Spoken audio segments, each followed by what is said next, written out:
உமக்கு மேல் ஒருவரும் இல்லையே, எல்லோருக்கும் மேலாக உயர்ந்தவர். உமக்கு மேல் ஒருவரும் இல்லையே. அல்லேலூயா, அல்லேலூயா, அல்லேலூயா, ஆமென். அல்லேலூயா, அல்லேலூயா, அல்லேலூயா, ஆமென். ஒருவரால் சிருஷ்டிக்கப்படாமலே இன்றைக்கான மெசேஜ் பார்த்திங்கன்னா நம்பிக்கை. கர்த்தருடைய வாக்கு தத்தத்தை ஒரு பிடிச்சு கொள்கிற மனுஷன், சத்திய வசனத்தை வாக்கு தத்தத்தை பிடிச்சுக்கிற மனுஷன் எப்படி இருப்பான்? ஆண்டவர் வாக்குத்தத்தம் பண்ணியிருக்காரு. ஆண்டவர் வாக்குத்தத்தம் பண்ணது நடக்கிறது கொஞ்சம் தாமதமாகிறது போல தெரியுது. நம்ம ஆண்டவர் கொஞ்சம் உதவி பண்ணலாமா? ஏதாவது 1-2 காரியங்கள் நம்மளாக பண்ணி ஆண்டவர் கொஞ்சம் உதவி பண்ணி விடுவோமே இதெல்லாம் நடக்கிறதுக்கு. இப்போ நம்ம பேச போகிறது கிறிஸ்தவர்களுக்கு, அதுவும் விசுவாசின்னு சொல்லப்படுற எல்லா பேத்துக்கும் இந்த ஈவெண்ட் தெரியாமல் இருக்காது. ஆனால் இந்த பார்வை, இந்த வெளிச்சம் இதுக்கு முன்னாடி எத்தனை பேத்துக்கு இருந்திருக்குன்னு தெரியாது. சரிங்களா? இந்த மெசேஜ் ப்ரிப்பேர் பண்ணும்போது எனக்கு மிகுந்த சமாதானம், சந்தோஷம் இருந்தது. ஐ ஹோப் கர்த்தரான ஆவியானவர் இதை அப்படியே டிரான்ஸ்மிட் பண்ணி உங்களுக்கும் அதே சமாதானம், சந்தோஷம், அந்த வெளிச்சம் கிடைக்க பண்ணுவார்னு நினைக்கிறேன். சரிங்களா? இப்போது நான் சொன்னேன் இல்லையா, இந்த சீக்வன்ஸ் ஆஃப் ஈவெண்ட்ஸ் இப்போ நம்ம பார்க்க போகிறது ஆபிரகாம் அழைத்ததிலிருந்து ஆபிரகாமுக்கு கொடுக்கப்பட்ட ஆசீர்வாதம் என்ன நடந்ததுன்னு ஒரு லிஸ்ட் ஆஃப் ஈவெண்ட்ஸ். மைக்கா இப்போது இந்த லிஸ்ட் ஆஃப் ஈவெண்ட்ஸை நான் ஜஸ்ட்டு அக்கரன்ஸ் கொடுத்துட்டு நான் சொல்லிட்டு போகிறேன். உங்களுக்கு எல்லாம் இது தெரிஞ்சிருக்குன்னு நினைக்கிறேன். நீங்கள் நோட்ஸ் எடுக்கணும்னா எடுத்துக்கலாம். சரிங்களா? இப்போது தேவன் ஆபிரகாமை அழைத்தார். நீ உன் வீரை விட்டுட்டு வா, உன் சொந்தக்காரங்களை விட்டுட்டு வா, நான் கூப்பிட்ற தேசத்துக்கு வா, என்ன ஃபாலோ பண்ணு, நான் சொல்கிறது கேளு அப்படின்னு சொன்னார் இல்லைங்களா? ஆதியாகமம் 12:1-4 பார்த்தீங்கன்னா இதில் முக்கியமாக நான் உங்களுக்கு காமிக்க நினைக்கிறத அங்கே நான் ஹைலைட் பண்ணியிருப்பேன். கூப்பிடும்போதே அவர் என்ன சொல்கிறாரு? நான் உன்னை பெரிய ஜாதி ஆக்குவேன். சரிங்களா? இப்போ பெரிய ஜாதி ஆக்குவேன் அப்படின்னா இவனுக்கு பிள்ளையே பிறக்காமல் இருந்தால் அவன் பெரிய ஜாதியாக இருப்பானா? அவனும் அவனோட மனைவி மட்டும் இருந்தால் அவங்க பெரிய ஜாதியா? நான் உன்னை பெரிய ஜாதி ஆக்குவேன்னு சொல்லி தான் கூப்பிட்றாரு. அப்போது உன்னுடைய குழந்தைகள், உன்னோட பேர குழந்தைகள், உன்னுடைய ஜனம் பெரிதாக இருக்கும், உன்னை பெரிய ஜாதி ஆக்குவேன் இப்படி சொல்லி ஆண்டவர் ஆபிரகாமை அழைக்கும் பொழுது எத்தனை வயசாக இருந்ததுங்க அவருக்கு? 75. இன்றைக்கி சில கூட்டல் கழித்தல்லாம் பார்ப்போம். சரிங்களா? 75 கூப்பிடும்போது ஆபிரகாமுக்கு வயசு 75. சரி, அவன் புறப்பட்டு வந்துட்டான். சரிங்களா? ஆதியாகமம் 12 கூப்பிட்டாருன்னு பார்த்தோம். ஆதியாகமம் 15:1-6 பார்த்தீங்கன்னா ஆண்டவர் தரிசனம் கொடுக்குறாரு. ஆபிரகாமை ப்ளஸ் பண்ண வர்றாரு. அவன் சொல்கிறான், என்னப்பா எனக்கு ஒரு குழந்தை இல்லை, என் வீட்டில் பிறந்த ஒருத்தன் எனக்கு அடுத்து ரூல் பண்ணக்கூடிய ஒருத்தர், ஆளுகை செய்யக்கூடிய ஒருத்தர், வீட்டில் பிறந்த வேற ஒருத்தனா, ஒரு உதவியாளன், அவனோட மகன், இவனா என்னோட வீட்டை எனக்கு அடுத்து கட்டி காக்க போகிறது? அப்போ ஆண்டவர் ஏற்கனவே சொல்லியிருக்காரு உன்னை பெரிய ஜாதியாக்குவேன்னு. இப்போது ஆதியாகமம் 15:1-6 பார்த்தீங்கன்னா மறுபடியும் சொல்கிறாரு, டே அவன் இல்லை உன் பையன், உன் கற்பப்பிறப்பாக இருக்கிறவனே உனக்கு சுதந்திரவாளி ஆவான்.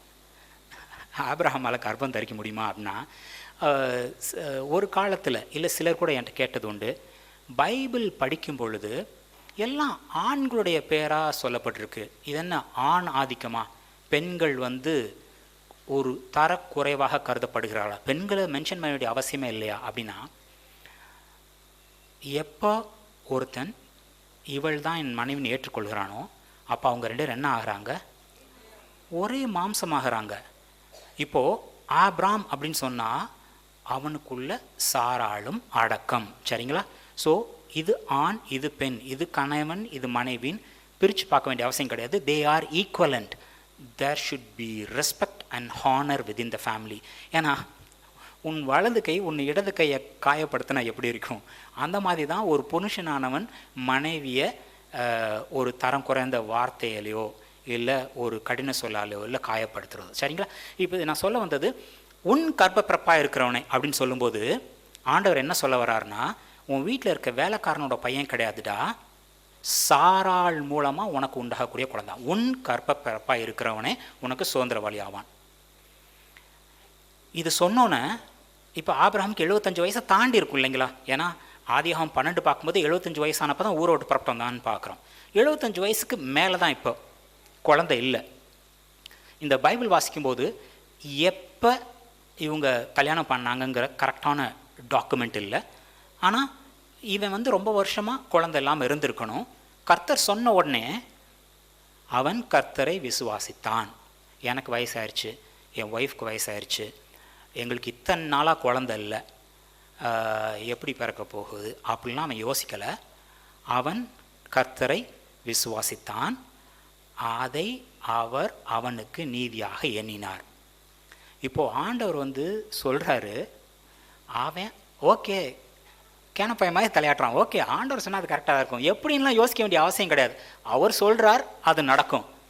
இப்படி அவன் தலையாட்டினது தான் இவன் ஓகே சொன்னது. ஆண்டவர் நீங்கள் சொன்னால் எல்லாம் கரெக்டாக தான் இருக்கும்னு சொன்னது தான் இது இவனுக்கு நீதியாக எண்ணப்பட்டது. இவன் ஏதாவது பெருசாக செஞ்சானா? ஆண்டவர் சொன்னதை நம்பினான், அம்பிட்டு தான். சரிங்களா? சரி, அடுத்து அப்படியே பார்த்தீங்கன்னா ஆதியாகமம் 16 1-3 பாருங்க. அப்புறம் 16வது வசனம் மட்டும் ஹைலைட் பண்ணியிருப்பேன். இதில் சாராள், நான் சொன்னேன் இல்லையா, ஆண்டவருடைய வாக்கு தத்தம் ஆண்டவர் பண்ணுறதுக்கு கொஞ்சம் டைம் ஆகுது.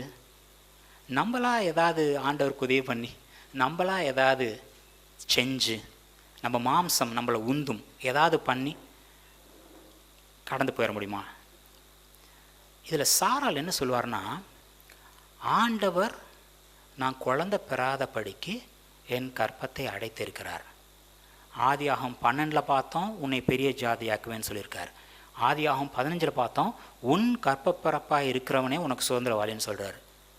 இன்றைக்கும் கூட நம்ம சர்ச்சில் விசுவாசிகள் இப்படி இருக்க முடியாதுன்னு நான் நம்புகிறேன்.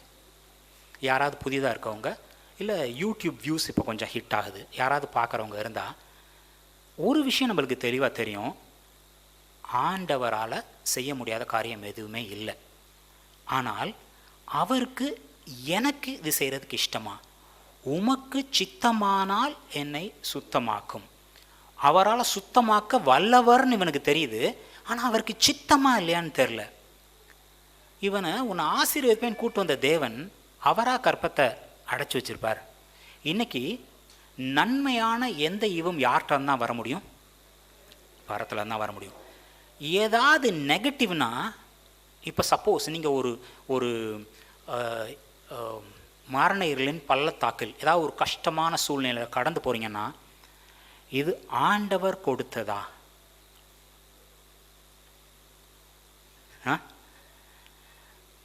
நல்லா பார்த்தீங்கன்னா தெரியும், ஆண்டவர் உங்கள் மேலே ஒரு ஆசீர்வாதத்தை கட்டவிழ்த்துட்டார் அப்படிங்கிறத நீங்கள் உணர்றதுக்கு முன்னாடி, நீங்கள் இந்த ரியல் லைஃப்பில் இந்த உலகத்தில் நீங்கள் உணர்றதுக்கு முன்னாடி ஆப்பனன்ட் பார்ட்டிக்கு ஒரு கிளிம்ஸ் கிடச்சிருது. பின்னாடி ஒரு ஸ்லைடில் அதை டீட்டெயில்டாக பார்ப்போம். அவன் அதை நல்லிஃபை பண்ணுறதுக்கு ஒரு விளையாட்டு விளையாடுவான், அது விசிபிளாக தெரியும். சரிங்களா? இப்போ நம்மளுக்கு தெரிகிறது பொல்லாங்கன் கொண்டு வர தடை. ஆனால் ஆண்டவர் நம்ம மேலே கட்டவிழ்த்த ஆசீர்வாதம் நம்ம மாம்ச கண்ணால் பார்க்கறதுக்கு முன்னாடி நம்ம பார்க்கறது வர்ற தடைகள், இடைஞ்சல்கள் ஆண்டவர் கொடுத்தது அல்ல. இந்தம்மா சொல்லுது, எனக்கு பிள்ளை பெறக்கூடாதுன்னு ஆண்டவர் என் கற்பத்தை அடைச்சிட்டார் போல இருக்கு. பெரிய புத்திசாலி இந்தம்மா. அடுத்து சொல்லுது, என் அடிமை பெண்ணோட சேரும், ஒரு வேளை அப்படியாச்சும், அங்கேயும் பாருங்களேன், என் கற்பத்தை அடைச்சிட்டாரு, என் அடிமை பெண்ணோட சேரும், ஒருவேளை அவளால் என் வீடு கட்டப்படும். சரிப்பா, இந்த அம்மா தான் அறிவு கட்ட அம்மா, பெரிய உதவி பண்ணுற மாதிரி ஒன்று சொல்லுது. நம்ம ஆளுக்கு புத்தி வேணாமாங்க? ஆண்டவர் என்ன சொன்னார்? உன்னை பெரிய ஜாதி ஆக்குவேன்னு சொன்னார். உன் கற்ப பிறப்பாக இருக்கிறவனே உன் பிள்ளைன்னு சொன்னார். நம்பால் என்ன பண்ணானா, ஆண்டவரோட வார்த்தைக்கு அப்படியே செவி கொடுத்தான்னா இருக்கு.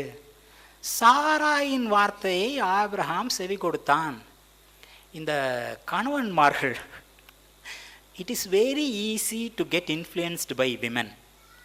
ஏவாள் பழத்தை பறித்து கொடுத்தா, அடியே இதை பண்ணலாமா, தப்பு, நீயே பண்ணாலும் நான் பண்ண மாட்டேன்னு இல்லை, அவன் பறித்து சாப்பிட்டான். இங்கே இந்த அம்மா சொல்லுது, முடியவே முடியாது, எனக்கு ஆண்டவர் எனக்கு குழந்தை தருவேன்னு சொன்னார். இந்த ஒரு இடத்துல இந்த அக்னி சூளையில் தூக்கி போட போகிறேன்னு சொல்லும்போது அவங்க சொல்லுவாங்க, எங்களுடைய ஆண்டவர் தப்பு வைக்கிறதுக்கு வல்லவாக இருக்கிறார். அட தப்பு வைக்காமையே போனாலும் செத்து போகிறேன்டா, அது என்ன பெரிய நஷ்டம், என் ஆண்டவருக்காக சாக கூட ஒரு எனக்கு பெரிய விஷயம் இல்லைன்னு சொன்னான். இவன் என்ன சொல்லியிருக்கணும், என் ஆண்டவர் என்னை பெரிய ஜாதி ஆக்குவேன்னு சொல்லியிருக்காரு. அப்படியே எனக்கு பிள்ளையே இல்லாமல் போனாலும் என்னப்பா, நீ தான் என் ஒய்ஃப், நான் தான் உன் ஹஸ்பண்ட், நம்ம 2 பேர் போதும், அப்படியா சொன்னான் இருக்கீங்க. சாரால் சொன்னதை அப்படியே கேட்டானா. அட ஆண்டவருக்கு தான் தலையாட்டினா அப்படின்னு பார்த்தா இங்கே பொண்டாட்டி சொல்கிறதுக்கு தலையாட்டுறான். கணவன்மார்கள் எந்த அளவுக்கு மனைவிமார்களை மதிக்கணுமோ அதே அளவுக்கு மனைவிமார்கள் சொல்கிறத வேலிடேட் பண்ணுறது முக்கியமாக இருக்குது. மனைவிமார்கள் சொல்கிறது எல்லாம் கரெக்டு, மனைவிமார்கள் சொல்கிறத அப்படியே எடுத்துப்பேன்.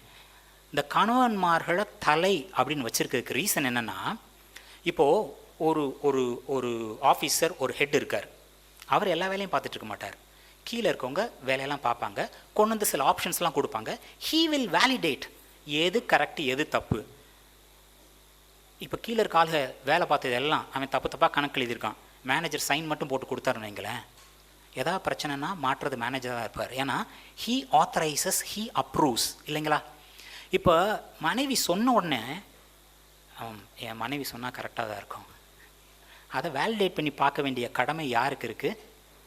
தப்புன்னா, அம்மா நீ சொன்னில்ல, நான் நல்லா அலசு ஆராய்ஞ்சு பார்த்தேன், அது கரெக்டாக எனக்கு தோணலை அப்படின்னு தெளிவாக விளக்கணும். சரிங்களா? இப்போது இவர் தலையாட்டிட்டார், ஓகேம்மா அப்படி தானே, சரி ஓகே. இதில் இன்னொரு விஷயம் நீங்கள் கவனிக்கணும். ஆபிரகாம் கானான் தேசத்தில் 10 வருஷம் குடியிருந்த பின்பு, நான் சொன்னேன் கொஞ்சம் கூட்டல் கழித்தெல்லாம் போடுவோம்னு சொல்லிட்டு, ஆபிரகாம் அவனோட தேசத்துலேருந்து வெளியே வந்தப்போ 75 வருஷம். இப்போது சாரால் அவளோட அடிமை பெண்ணை ஆபிரகாமுக்கு மறுமனையாட்டியாக கொடுக்கும்போது ஆபிரகாமுக்கு என்ன வயசுன்னு பார்க்குறோம், 10 வருஷம் கழிச்ச பிறகு 85 வயசு. சரிங்களா? இப்போது நம்மளுக்கு ஆபிரகாமுக்கு சாராளுக்கு எப்போ கல்யாணம் ஆச்சுன்னு தெரியாது. அட்லீஸ்ட் இந்த 75 அவன் ஊரோட்டு வந்தபோது மனைவியோடு தான் வெளில வந்தான், கூட லோத்துன்னு ஒரு அட்டாச்மெண்ட்டோடு வந்தான், அது ஒரு விஷயம். மனைவியோடு வந்தான். 10 வருஷம் மினிமம் இவங்க கல்யாணம் பண்ணி இருந்திருக்கணும். கரெக்டாக 10 வருஷம் உங்களுக்கு குழந்தை இல்லையா? இப்போது சாரால் 85 வயசில் ஆபிரகாமுக்கு தன்னுடைய அடிமை பெண்ணை மறுமனையாட்டியாக கொடுக்குறா. இந்த ஆதியாகமம் 16 வசனம் பார்த்தீங்கன்னா, ஆகார் ஆபிரகாமுக்கு இஸ்ரவேலை பெற்றபோது ஆபிரகாம் எத்தனை வயசாக இருந்தானாங்க? 85 வயசில் தான் கல்யாணம் பண்ணி கொடுத்தான். அட்லீஸ்ட் மாதம் குழந்தை. கரெக்டாக? ஆனால் இவன் 85 வயசில் 86வது வருஷம், அந்த ஒரு வருஷம் திரும்புறதுக்குள்ளே இவன் குழந்தைய டெலிவர் பண்ணிட்டா. அப்போது ஆண்டவர் வாக்குத்தத்தம் பண்ணார், அட்லீஸ்ட்டு இந்த 75 85 10 வருஷம் ஒன்றும் நடக்கிற மாதிரி தெரியல. நம்பாலா சரி, நான் தான் புத்திசாலி, நானா ஒன்று பண்ணி ஆண்டவருக்கு உதவி பண்ணுறேன்னு ஒன்று பண்ணுறான். அந்த காரியம் இந்த நூடுல்ஸ் 2 நிமிஷத்தில், இன்ஸ்டன்ட் காஃபி டப்புன்னு சுடுதண்ணி போட்டு கலக்கிற மாதிரி, அந்த மாதிரி இந்த ஹாகார் கூட சேர்ந்தோன்னு என்ன ஆயிடுச்சு, டப்புன்னு ரிசல்ட் வந்துருச்சு. அப்போ நினச்சிருந்துருக்கலாம், ஓ கரெக்டு தான் போல இருக்கு, அப்போ நம்ம ஆண்டவருக்கு உதவி பண்ணது ஒரு வேலிடு தான் போல இருக்கு, ஆண்டவர் என்னையும் புத்திசாலியாக தான் படைச்சிருக்காரு, நானும் ஏதாவது செய்யணும் இல்லை, ஆண்டவர் மட்டுமேவா வேலை பார்க்க முடியும் அப்படின்னு தோணியிருக்கலாம். சரிங்களா? நான் என்ன சொல்லுவேன்னா, ஆண்டவர் ஒரு வாக்குத்தத்தம் கொடுத்தாருன்னா எவ்வளோ காலம் ஆனாலும் பரவாயில்ல, அதை பிடிச்சிட்டே அதில் நான் நிற்பேன். எனக்கு தெரியும் அது வரும். ஆண்டவர் சொல்கிற ஒரு வார்த்தை வெறுமையாய் திரும்பாது. கரெக்டாக? இதுக்கு நானாக கையிட்டு எந்த காரியமும் பண்ண வேண்டிய அவசியம் இல்லை. சரி, நம்பமாக புத்திசாலியாக ஒரு காரியம் பண்ணிச்சு, அதுக்கு இமீடியட்டாக ரிசல்ட் வந்த மாதிரி தெரியுது. அப்போது இத்தனை நாள் குழந்தை இல்லை, இப்போ குழந்தை வந்தாச்சு, சந்தோஷமாக தானே இருக்கணும். சந்தோஷமாக தானே இருக்கணும். ரொம்ப வருஷமாக குழந்தை இல்லைப்பா, குழந்தை வேணும்னு எதிர்பார்த்துனாங்க, ஒரு குழந்தை பிறகு சந்தோஷமாக தான் இருக்கணும். குழந்தை பிறக்கிறதுக்கு முன்னாடியே பிரச்சனை. ஆதியாகமம் 16 அந்த அம்மா கர்ப்பம் தரித்த உடனேயே, ஆதியாகமம் 16:4-5, அந்த அம்மா டெலிவர் கூட பண்ணலை. கர்ப்பவதியானதை கண்டபொழுது தன் நாச்சியாரை அற்பமாக எண்ணினாள். நல்லா யோசித்து பாருங்களேன், அற்பமாக எண்ணினாள். அவள் என்னது இவளுக்கு எப்படி தெரியும்? இந்த வாயில் பேசுறது இருக்குல்ல, இருதயத்தின் நிறைவினால் வாய் பேசும். இவ அற்பமாக எண்ணினாள் அப்படின்னா அன்னையிலேருந்து இவ அற்பமாக நடத்தியிருப்பா. சரிங்களா? அப்போது டெலிவர் கூட பண்ணலை, கர்ப்பவதி ஆனோன்னு ஒரு 3 மாதம் கன்ஃபர்ம்டு, வயிறு பெருசாக தெரிஞ்சு கன்ஃபர்ம்டு உறுதி. அப்போது 85 வயசு இந்த பொண்ணு இந்தாப்பான்னு கொடுத்த உடனே பிரச்சனை ஆரம்பிச்சிருச்சு. இந்த பிரச்சனை ஆரம்பித்தது அங்கே முடியலை. நான் ஏற்கனவே சொன்னேன், கணவன்மார்கள் ரெஸ்பான்சிபிலிட்டி உங்கள் மேலே இருக்குது. ஏங்க இன்றைக்கி என்ன சமைக்கட்டும், ஏதாவது ஒன்று பண்ணுமா, கிச்சன் நீ தானே இன்சார்ஜு, பிள்ளைங்க எந்த ஸ்கூலில் சேர்த்து விட, நீ பார்த்து எந்த ஸ்கூலில் சேர்த்து விட்டாலும் நல்லதுமா, இன்றைக்கி இது பண்ணலாமா அது பண்ணலாமா, ஆனால் நீயா பார்த்து எது பண்ணாலும் ஓகே தாம்மா. கணவன்மார்கள் எனத்துக்கு தான் இருக்கும். ரொம்ப ஈஸியாக எல்லா காரியங்களையும் மனைவிமார்கள் மேலே கடத்துறது இந்த மாம்சமாக இருக்குது. சரிங்களா? இப்போது நீ என்னம்மா பிளான் பண்ணியிருக்க, ஓகே அது ஓகே, இல்லை இன்றைக்கி இப்படி பண்ணலாமே, இன்வால்மெண்ட்டே கிடையாது. ஆஃபீஸ் போகிறேன் வர்றேன், வந்தோன்னா ஏமா ஒரு காஃபி போடுமா. இந்த காலத்தில் மனைவிமார்களும் வேலைக்கு போகிறவங்களா இருக்காங்க, இருந்தாலும் ஏமா ஒரு காஃபி போடுமா, தோரை உட்காந்துட்டு டிவி பார்த்துட்டு உட்காந்துருப்பார். எல்லா காரியங்களும் பண்ண வேண்டியது மனைவி. அப்போ அப்பாங்கிற ரோல் என்ன ப்ளே பண்ணுறோம் நம்ம? இதை ஏன் கேட்குறேன்னா, இந்த அம்மா போன்னு சொன்னிச்சா, ஓகே மேடம் நீங்கள் சொன்னால் கரெக்டாக தான் போனாரா, அந்த அம்மா என்ன சொல்லுது, எனக்கு நேரிட்ட அநியாயம் உமது மேல் சுமரும். என்னடி இது அநியாயமாக இருக்குது, நீ தான் போன்னு சொன்ன நான் போனேன், இப்போ மொத்த பழியத்துக்கு என் மேலே போடுறேன்னா, நான் போன்னு சொன்னேன்ல, நான் தப்புன்னா நீ சொன்னது தப்புமான்னு சொல்லியிருக்கணும்ல. நீ அன்னைக்கு பூமிமான மாதிரி தலையாடிட்டு போயிட்ட, இன்றைக்கி பாரு அவன் என்னை எப்படி இது பண்ணுறா, எனக்கு நேரிட்ட அநியாயம் உன் மேல் சுமரும். அப்போ இன்னைக்கு ஒய்ஃப் சொல்கிறதெல்லாம் கேட்டு ஆமாம் ஜாமி தலையாட்டினா, எதுக்காக முக்காசி தலையாட்டுறோம்னா, பெரிய தலைவலி வேணாம்ப்பா, என்னத்துக்கு இதை யோசிச்சுக்கிட்டு சின்ன சின்ன விஷயம் போகட்டும்னு சொன்னால் நாளைக்கு அதை விட ஒரு பெரிய பஞ்சாயத்து வரும். இங்கே பார்த்தீங்கல்ல, அப்போது முதல் காரியமே வழி விலகி போகும்போது தடுத்து நிறுத்துறது நல்லது. விவரமாக இருக்கிறது நல்லதா இல்லைங்களாங்க? சரிப்பா, எனக்கு நேரிட்ட அநியாயம் எல்லாம் உன் மேலே சுமரும். கடைசியில் இந்த அம்மா யாரை கூப்பிட்டு பிடிச்சி, இந்த அம்மா நியாயவதியான். கர்த்தர் எனக்கும் உமக்கும் நடு நின்று நியாயம் தீர்ப்பாராக. ஏமா கர்த்தர் சொன்னார் ஆபிரகாம் பெரிய ஜாதியாக்குவேன்னு, கர்த்தர் சொன்னார் உன் கற்ப பிறப்பே உனக்கு சுதந்திரவாளின்னு. அன்னைக்கெல்லாம் உனக்கு ஒன்றும் விளங்கலை. ஏன்பா நான் இது பண்ணட்டுமா, நீ போய் ஆண்டவர்கிட்ட கேட்டியா? ஆனால் இன்னைக்கு பண்ண தப்பெல்லாம் உன் மேலே தான்டா, ஆண்டவர் உனக்கு எனக்கு வந்து நியாயம் தீர்ப்பாராக. ரொம்ப ஜாக்கிரதையாக இருங்க. நம்ம active and alive, present in the moment. இந்த நேரத்தில் என்னுடைய ரெஸ்பான்சிபிலிட்டி என்ன?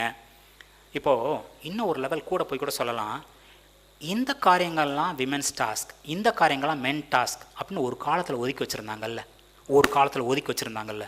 அப்படி ஒன்றுமே இல்லை. அன்னைக்கு ஒரு காலத்தில் சொல்லுவாங்க, புருஷனானவன் சம்பாதிக்கணும். இப்போது மெட்ரோபாலிட்டன் சிட்டிஸ், திண்டுக்கல் எத்தனை பேருன்னு தெரியாது, திண்டுக்கல்லே நிறையா டீச்சர்ஸ் இருக்குங்க, இங்கே நிறையா பெண்கள் வேலை பார்க்குறீங்க. அப்போது சம்பாதிக்கிறது நானும் நீயும் சேர்ந்து சம்பாரிச்சா தான் குடும்பம் நடத்த முடியும்.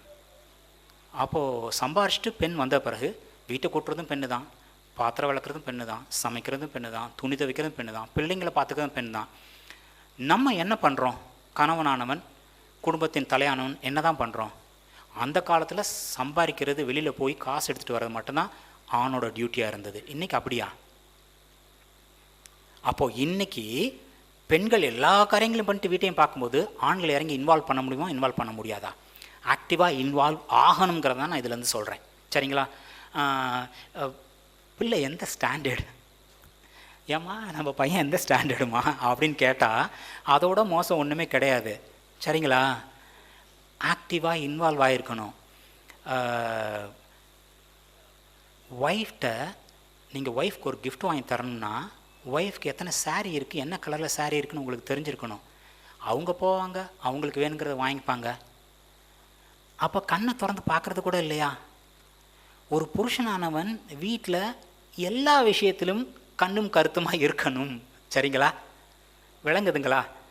இப்போ சரி, இந்த பஞ்சாயத்து நான் சொன்னேன், நம்மளா ஆண்டவருடைய வாக்குத்தத்தை பிடிச்சிக்காம நானாக இறங்கி நான் எனக்கு புத்தி இருக்குது, எனக்கு கை இருக்குது, ஏய் போடா ஆபிரகாம் சேர்ந்துக்கடா அப்படின்னா ரிசல்ட் வந்த மாதிரி தெரியுது. ஆனால் ரிசல்ட் ஃபுல்லாக தலைவலி. இதே இது ஆதியாகமம் 21 பாருங்கள். நம்ம நினப்பு, ஆபிரகாம் சாராளோட நினப்பு, நம்மளுக்கு ஆண்டவர் குழந்தை தர்றேன்னு சொன்னார், நம்மளை பெரிய ஜாதி ஆக்குவேன்னு சொன்னார். நம்மளை பெரிய ஜாதி ஆக்கலை, நம்மள அதாவது பண்ணி பிரச்சனையில் மாட்டிக்கிட்டாங்களா? ஆதியாகமம் 21 தெளிவாக சொல்லுது, தேவன் குறித்த காலத்திலே அவனுக்கு ஒரு குமாரனை பெற்றார். அப்போது காட்ஸ் பிளான் ஒன்று இருக்குது. நம்ம கர்த்தரோட பிளானில் விழுகிறோமா இல்லை நம்மளா ஒரு வழியில் போய்கிட்டுருக்கோமா? அப்போது கர்த்தரோட வழி என்னன்னு தெரிலனா, கர்த்தர் எனக்கு செய்கிறது எல்லாமே கரெக்டுன்னு நம்பினா மட்டும் போதுமா? ஆண்டவர் எனக்கு சொன்னார், ஆண்டவர் அதை செய்வார். சொன்னவர் அவர், அப்போ அவர் செய்வாரா இல்லையா? நம்மளா இறங்கி ஏதாவது செய்யணும். கரெக்டாக ஏற்ற காலத்திலே ஒரு குமாரனை பெற்றாலாம். இப்போது ஆபிரகாமுக்கு ஈசாக்கு பிறந்தப்போ ஆபிரகாமுக்கு என்ன வயசுன்னு சொல்லியிருக்கு? 100.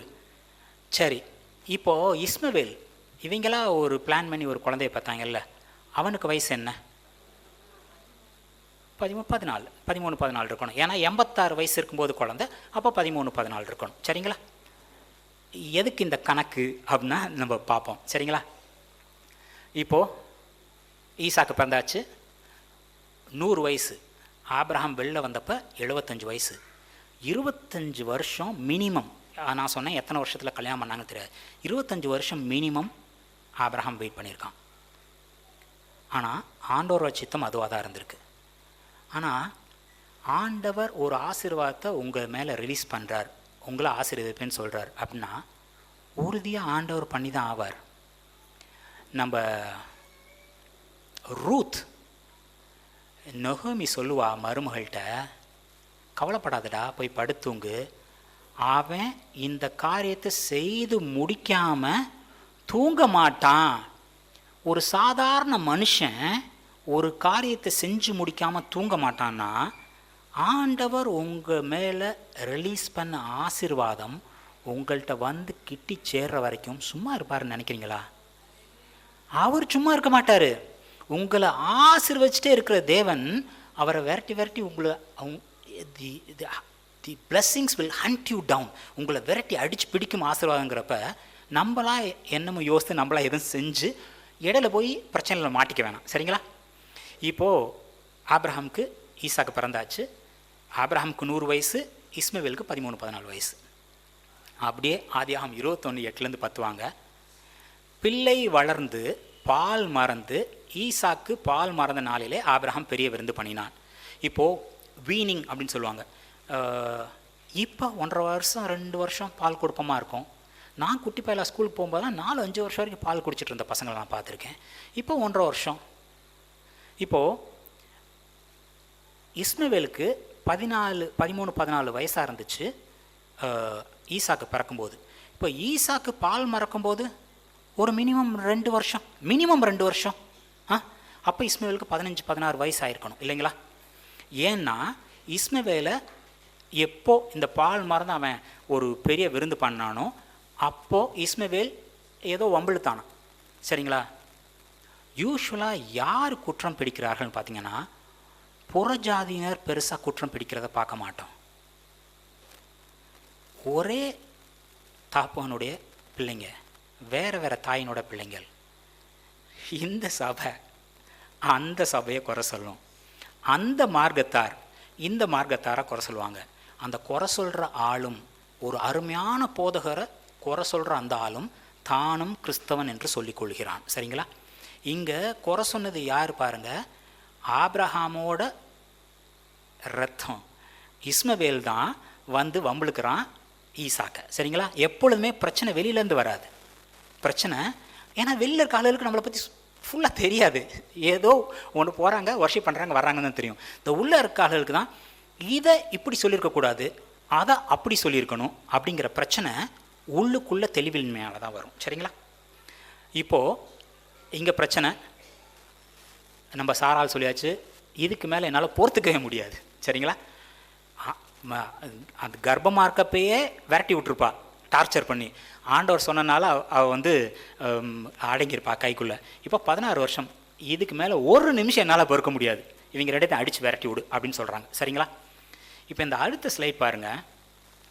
ஆண்டவர் வாக்கு தத்தம் பண்ணின ஆசீர்வாதம்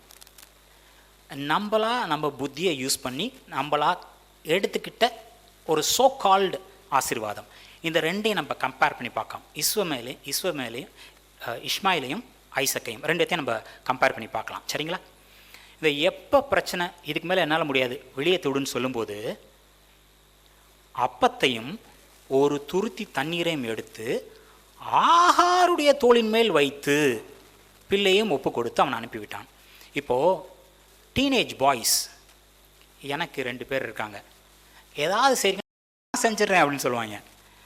அந்த டீனேஜ் பாய்ஸ்க்கு இருக்கிற அந்த எனர்ஜி இருக்குல்ல, எல்லாம் என்னால் முடியும் அப்படிங்கிற ஒரு தோற்றம் தான் இருக்கும். நம்மளுக்கு தான் தெரியும் அவங்களால எந்த அளவுக்கு முடியுமோ. நம்ம அப்பா, பெற்றோர், அம்மா, மூத்தவங்களுக்கு தெரியும் அவங்களால இதுதான் முடியும். ஆனால் அவங்க நினச்சிப்பாங்க எல்லாம் முடியும், அவ்வளோ ஆக்டிவாக இருப்பாங்க. இப்போது இந்த இஸ்மவேல் அந்த மாதிரி ஒரு ஆக்டிவ் ஸ்டேட்டில் உள்ள ஒரு டீனேஜ் பாய். கரெக்டாக? இதனால தான் நம்ம கவுண்ட்லாம் பண்ணிட்டு வந்து பார்த்தோம். ஒரு 16 வருஷத்துலேருந்து 18 வருஷம் வரைக்கும் இருக்கலாம். ஏன்னா பால் மறக்கிறதுக்கு 2லேருந்து 4 வருஷம்னு பார்த்தோம். அப்போ ஒரு 16லேருந்து 18 டீனேஜ் பாய். ஆனால் அப்பா பேக் பண்ணி தர்றாரு அந்த லக்கேஜை யார்கிட்ட கொடுத்தாருன்னு பார்த்தீங்க? ஆகாரோட தோளில் வச்சு அனுப்புகிறாராம். ஏன்? இவன் ஸ்ட்ராங்கான பாய் தானே. அவன் ஸ்ட்ராங்காக இல்லை. ஒருவேளை அப்பா பாசத்தினால பையன் சுமக்க வேணாம், இவன் என்ன தான் மறுமணியாக இருந்தாலும் இந்த அம்மா சகல வேலையும் செஞ்சு நல்லா ஸ்ட்ராங்காக இருக்கிறம்மா, என்ன வந்தாலும் தாங்கும் அப்படின்னு இந்த அம்மா மேலே வச்ச மாதிரி நம்ம கூட நினைக்கலாம். சரிங்களா? நினைக்கலாம். ஆனால் நான் டெஃபினட்டாக சொல்லுவேன், he is a week product.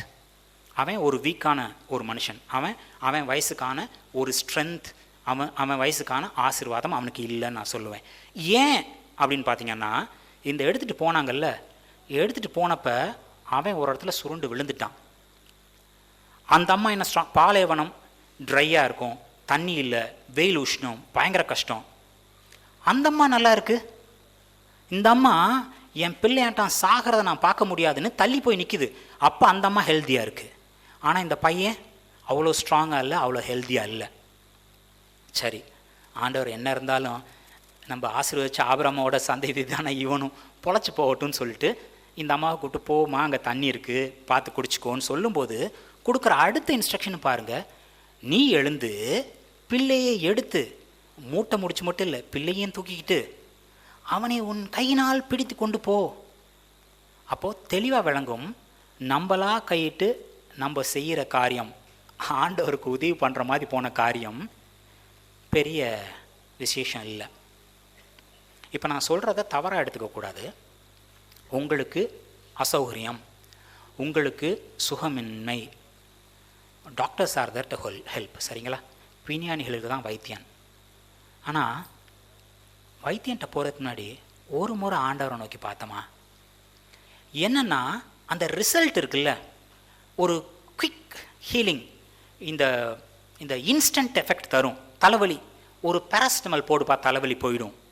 ஆனால் தலைவலி எதனால் வந்தது? Root cause. இந்த தலை வலிச்சிச்சு, தலை எதனால் வலிச்சிச்சு? இந்த வயிறு வலிக்குது, வயிறு எதனால் வலிக்குது? ஒரு பிரச்சனை இருக்குது, அந்த பிரச்சனையோட மூலம் என்ன? டு பி ஃப்ராங்க், டாக்டர்ஸ்க்கு தெரியாது. ரஃப்பாக ஒரு ட்ரீட்மெண்ட் கொடுப்பாங்க, இதை எடுத்துக்கோ. அது டெம்பரவரியாக நம்மளை அதுலேருந்து ரிலீவ் பண்ணும். சரிங்களா? டெம்பரவரியாக ரிலீவ் பண்ணும். ஆனால் அவங்க கொடுத்தாங்களே அந்த மருந்து பக்க விளைவு, சைடு எஃபெக்ட் என்ன க்ரியேட் பண்ணால், இது வரைக்கும் ஒரு மருந்து கூட கண்டுபிடிக்கப்படவில்லை சைடு எஃபெக்ட் இல்லாமல். நம்ம மனுஷரோட தாட் ப்ராசஸ், நம்மளோட அறிவு அவ்வளோதான். சரிங்களா? நம்ம சயின்ஸ் இவ்வளோ வளர்ந்துருந்தாலும் அது அவ்வளோதான். ஸோ டாக்டர்கிட்ட போங்க பை ஆல் மீன்ஸ். அதுக்கு முன்னாடி ஆண்டவர் நோக்கி ஒரு பாருங்கள். இப்போ டாக்டர் உங்களுக்கு சிகிச்சை பண்ணால் கூட யாரோட தயவு அங்கே தேவை? கர்த்தர் ஆண்டவரோட தயவு அங்கே தேவை. மேண்டட்டரி ரீசன், இப்போ ஒரு ஆப்ரேஷன் பண்ணி ஆகணும், ப்ளீஸ் அண்டர்கோ. ஆனால் ஆண்டவரே அந்த டாக்டரை நம்பி இல்லை, நான் நல்லா விசாரிச்சிட்டேன், அவர் தான் இருக்கலே சிறந்த டாக்டரான், இங்கேருந்து நான் 8 மணி நேரம் ட்ராவல் பண்ணி அங்கே போகிறேன், அவராக உங்களை ஹீல் பண்ண போகிறாரு. நீங்கள் போய் இந்த காட்டாஸ்பத்திரியில் போய் பாருங்கள், டாக்டர்ஸ் எல்லோரும் இருக்காங்க, பலகைகள் எழுதி போட்டிருப்பாங்க, நான் உங்களுக்கு ட்ரீட்மெண்ட் தர்றேன், ஆனால் சுகம் தர்றது யார்? அவர். நோக்கி பார்க்க வேண்டியது யாரை? அவரை. சரிங்களா? ஸோ என்ன பிரச்சனைனாலும் ஒரு சொல்யூஷன். இப்போ நான் ஃபஸ்ட்டு சொன்னேன், உங்களுக்கு உடம்பு சரியில்லை, அசௌகரியம், உங்களுக்கு பண தேவை, யாராவது தந்துட மாட்டாங்களா? சுற்றி யாராவது உதவி பண்ணிட மாட்டாங்களா? உதவி உங்களுக்கு சுற்றி இருந்தால் வரும். ஆனால் நீங்கள் பார்க்க வேண்டியது இங்கே சுற்றி இல்லை, நீங்கள் பார்க்க வேண்டியது மேலே. ஒரு காக்காவை கொண்டதுனால சாப்பாடு போட வச்சுருவார். அதுக்காக நம்மளுக்கு வயிறு பசி சாப்பாடுனா அப்படி மேலேயா ஏதாவது காக்கா சாப்பாடு போடுவோம் பார்ப்போம். நம்ம ஆண்டவரை நோக்கி பார்ப்போம். It is his duty to send you the help. அவருடைய கடமை நம்மளுக்கு தேவையான உதவி அனுப்புறது. இங்கேருந்து தான் அனுப்புவார். ஆனால் நம்மளுடைய பார்வை இங்கே இருக்கக்கூடாது, நம்மளுடைய பார்வை அங்கே இருக்கணும். விளங்குதுங்களா? இப்போது இவன் ரொம்ப வீக்கான ஆள். ஏன் வீக்கான ஆள்? நானா ஆண்டவரோட ஆசீர்வாதத்தை கையை முறித்து பறிச்சுக்கிறேங்கிற மாதிரி நம்பாலாக கொண்டு வந்தது. சரி, அப்படியே இஷ்மவேல் எப்படின்னு பாருங்கள். ஆதியாகம் 22. இங்கே ஈசாக்குக்கு வயசு இந்த நேரத்தில் என்னன்னு தேட ட்ரை பண்ணால் பைபிள் வசனத்தின்படி நம்மளால் கண்டுபிடிக்க முடியல. இப்போ மீதெல்லாம் பார்த்தோம்ல, 75 வயசுக்கு வந்தான், 85 வயசில் கல்யாணம் பண்ணான், 86 வயசில் குழந்தை பிறந்தது, 100 வயசில் அந்த ஆசீர்வாதமான குழந்தை பிறந்தது. அடுத்து பார்த்திங்கன்னா அதுலேருந்து ஒரு 2-4 வருஷத்தில் இஸ்மேலை வெளியேற்றினான். இப்படி கணக்கு பண்ணி வந்தோம்ல. ஆபிரகாம் ஈசாக்கை பலியிட கூட்டிகிட்டு போகும் பொழுது நம்ம இந்த மாதிரி ஜட்ஜ் பண்ணி ஈசாக்கு என்ன வயசுன்னு கண்டுபிடிக்க முடியல. ஆனால் பிப்ளிக்கல் ஸ்காலர்ஸ் சில பேர் சில அனாலிசிஸ்லாம் பண்ணி டேட்டா தர்றாங்க. அதை நான் கீழே ஒரு இமேஜை போட்டிருந்துருப்பேன். அது எக்ஸாக்டாக எல்லோரும் ஒரே மாதிரி சொல்லலை. ஒருத்தர் 18 வயசுன்னு சொல்கிறாரு, ஒருத்தர் 18லேருந்து 20 வயசுன்னு சொல்கிறாரு, ஒருத்தர் 25 வயசு இருக்கலாம், 20லேருந்து 30 மேக்ஸிமம் இருக்கலாம், இவ்வளோ தான் சொல்கிறாங்க. ஆனால் 18 வயசுலேருந்து தொடங்கி ஒருத்தர் ஒரு கணிப்பு கொடுக்குறாங்க. சரிங்களா? இப்போது இஸ்மவேல் வீக்காக இருந்தான், அதே வயசுள்ள ஈசாக்கு ஸ்ட்ராங்காக இருந்தான்னா கரெக்டு. இப்படி ஈசாக்கு என்ன வயசு? 20லேருந்து 30 வரைக்கும் இருக்கலாம். அப்போ கம்பேர் பண்ணுறது கரெக்டாக அப்படின்னு நீங்கள் பார்த்தீங்கன்னா ஒரு விஷயம் விளங்குங்க. ஆபிரகாம் தகன பலிக்கு கட்டைகளை எடுத்து தன் குமாரனாகிய ஈசாக்கின் மேல் வைத்து தன் கையிலே நெருப்பையும் கத்தியும் எடுத்துக்கொண்டான். இப்போது இஸ்மவேல் அனுப்பும்போது லோடை யார் மேலே ஏற்றினார்? ஹாகார் மேலே ஏற்றினார். இங்கே அந்த லோடோட ஹெவியாக இருக்கும். அங்கே சாப்பாடு, தண்ணி, கொஞ்சம் துணிமணி கொடுத்துட்ருப்பாங்க. இங்கே தகன பலிக்கு கட்டை. ஏது வெயிட்டாக இருக்குன்னு நினைக்கிறீங்க? கட்டை. இந்த லோடை தூக்கி ஈசாக்கின் மேலே சுமத்துறாரு. அவன் தூக்கிட்டு நடக்கிறான். சாதாரண பிளெயின்ஸில் நடக்கலை, ஒரு மலை மேலே ஏறுறான். நீங்கள் யாராவது நடந்து பார்த்தீங்கன்னா தெரியும். நாங்கள் ஒரு முறை சிறுமலைக்கு போகும்போது பாஸ்டர் மேடம் எங்களெல்லாம் குழந்தைகளோ கூப்பிட்டு சிறுமலைக்கு போனார். போகிற வழியில் கொஞ்சம் வெதர் நல்லா இருந்துச்சு, குழந்தைகளுக்கெல்லாம் இறங்கி நடக்கணும்னு ஆசை. இறங்கி நடந்தோம். யூஸ்வலாக நாங்கள் 5லேருந்து 7 கிலோமீட்டர் வரைக்கும் சாதாரணமாக நடப்போம் டெய்லி. ஆனால் சிறுமலையில் இறங்கி நடக்கிறோம், கொஞ்ச நேரத்திலே தஸ் புஸ்ன்னு மூச்சு வாங்குகிறோம். ஏன்னா எலிவேஷன், அந்த மேட்டில் நடக்கிறது ரொம்பவும் கடினமாக இருந்தது. ஈசாக்கு இந்த மரக்கட்டை வெயிட் லோடை தூக்கிட்டு மலை மேலே ஏறி போகிறான். How strong he should be, எவ்வளவு பலவானாக இருந்திருக்கணும். இப்போது நான் ஏற்கனவே சொன்ன கேள்வி உங்களுக்கு வரலாம். பிரதர், இஸ்மவேலுக்கு 16-18 வயசு, ஈசாக்குக்கு 20லேருந்து 30 வயசு. அப்போ அவனோட பெரிய மனுஷன், அவனோட ஸ்ட்ராங்காக தானே இருந்திருக்கணும் அப்படின்னு உங்களுக்கு ஏதாவது கேள்வி இருந்தால் இந்த அடுத்ததை வாசிங்க. ஆபிரகாம் ஒரு பலிபீடத்தை உண்டாக்கி கட்டைகளை அடுக்கி தன் குமாரனாகிய ஈசாக்கை கட்டி அந்த பலிபீடத்தில் அடுக்கிய கட்டைகளின் மேல் அவனை கிடத்தினான். சப்போஸ் இவன் பெரிய ஆள், ஸ்ட்ராங். இப்போது ஈசாக்குக்கு 20 வயசுனா ஆபிரகாமுக்கு 120, ஈசாக்குக்கு 30னா ஆபிரகாமுக்கு 130. இந்த 130-120 வயோதிகமான ஒரு ஆள் ஒரு 20-30 வயசான ஒரு ஸ்ட்ராங் மேனை கட்டி போடுறார். எப்படி பாசிபிள்? இப்போ இவன் ஸ்ட்ராங்காக இருந்து அப்பாவை கட்ட அலோவ் பண்ணியிருக்கான்னா என்ன அர்த்தம்னா, ஏசு கிறிஸ்து கெத்செமனே தோட்டத்தில் சொல்லுவார், அப்பா இந்த பாத்திரம் என்னை விட்டு எடுக்கப்படட்டும், ஆனாலும் என் சித்தம் அல்ல உம் சித்தம் நிறைவேறட்டும்னு சொல்லிட்டு. இந்த ஈசாக்கை இதை படிக்கும்போது எனக்கு என்ன தோணுச்சுன்னா, ஈசாக்கு பலவான் மட்டுமில்ல, அப்பா மேலே நம்பிக்கையும் பாசமும் உள்ளவன், அப்பாவுக்கு கீழே அடங்கி இருக்கிறவன். அப்பா கட்டி தன்னை வெட்ட போறாருன்னு தெரிஞ்சும் அப்பாவுக்கு கீழே அடங்கி இருந்த ஒருத்தன். யாருக்காவது இது வாசிக்கும்போது விளங்குதா இல்லைங்களா? அப்பா எங்கப்பா போகிறோம், பழி எங்கப்பா, ஆண்டவர் பார்த்து கொள்வார்னு சொல்லிட்டு அப்பா அவனுக்கு தெரியும், இங்கே கட்டையை கொண்டு போகிறோம், அங்கே வச்சு அங்கே பழி கொடுக்க போகிறோன்னு. இப்போ இவனை கட்டுறாரு, அது மேலே கிடத்துறாரு. ஒரு போராட்டம், ஒரு சண்டை, அப்பாவை அடித்து போட்டு போனான்.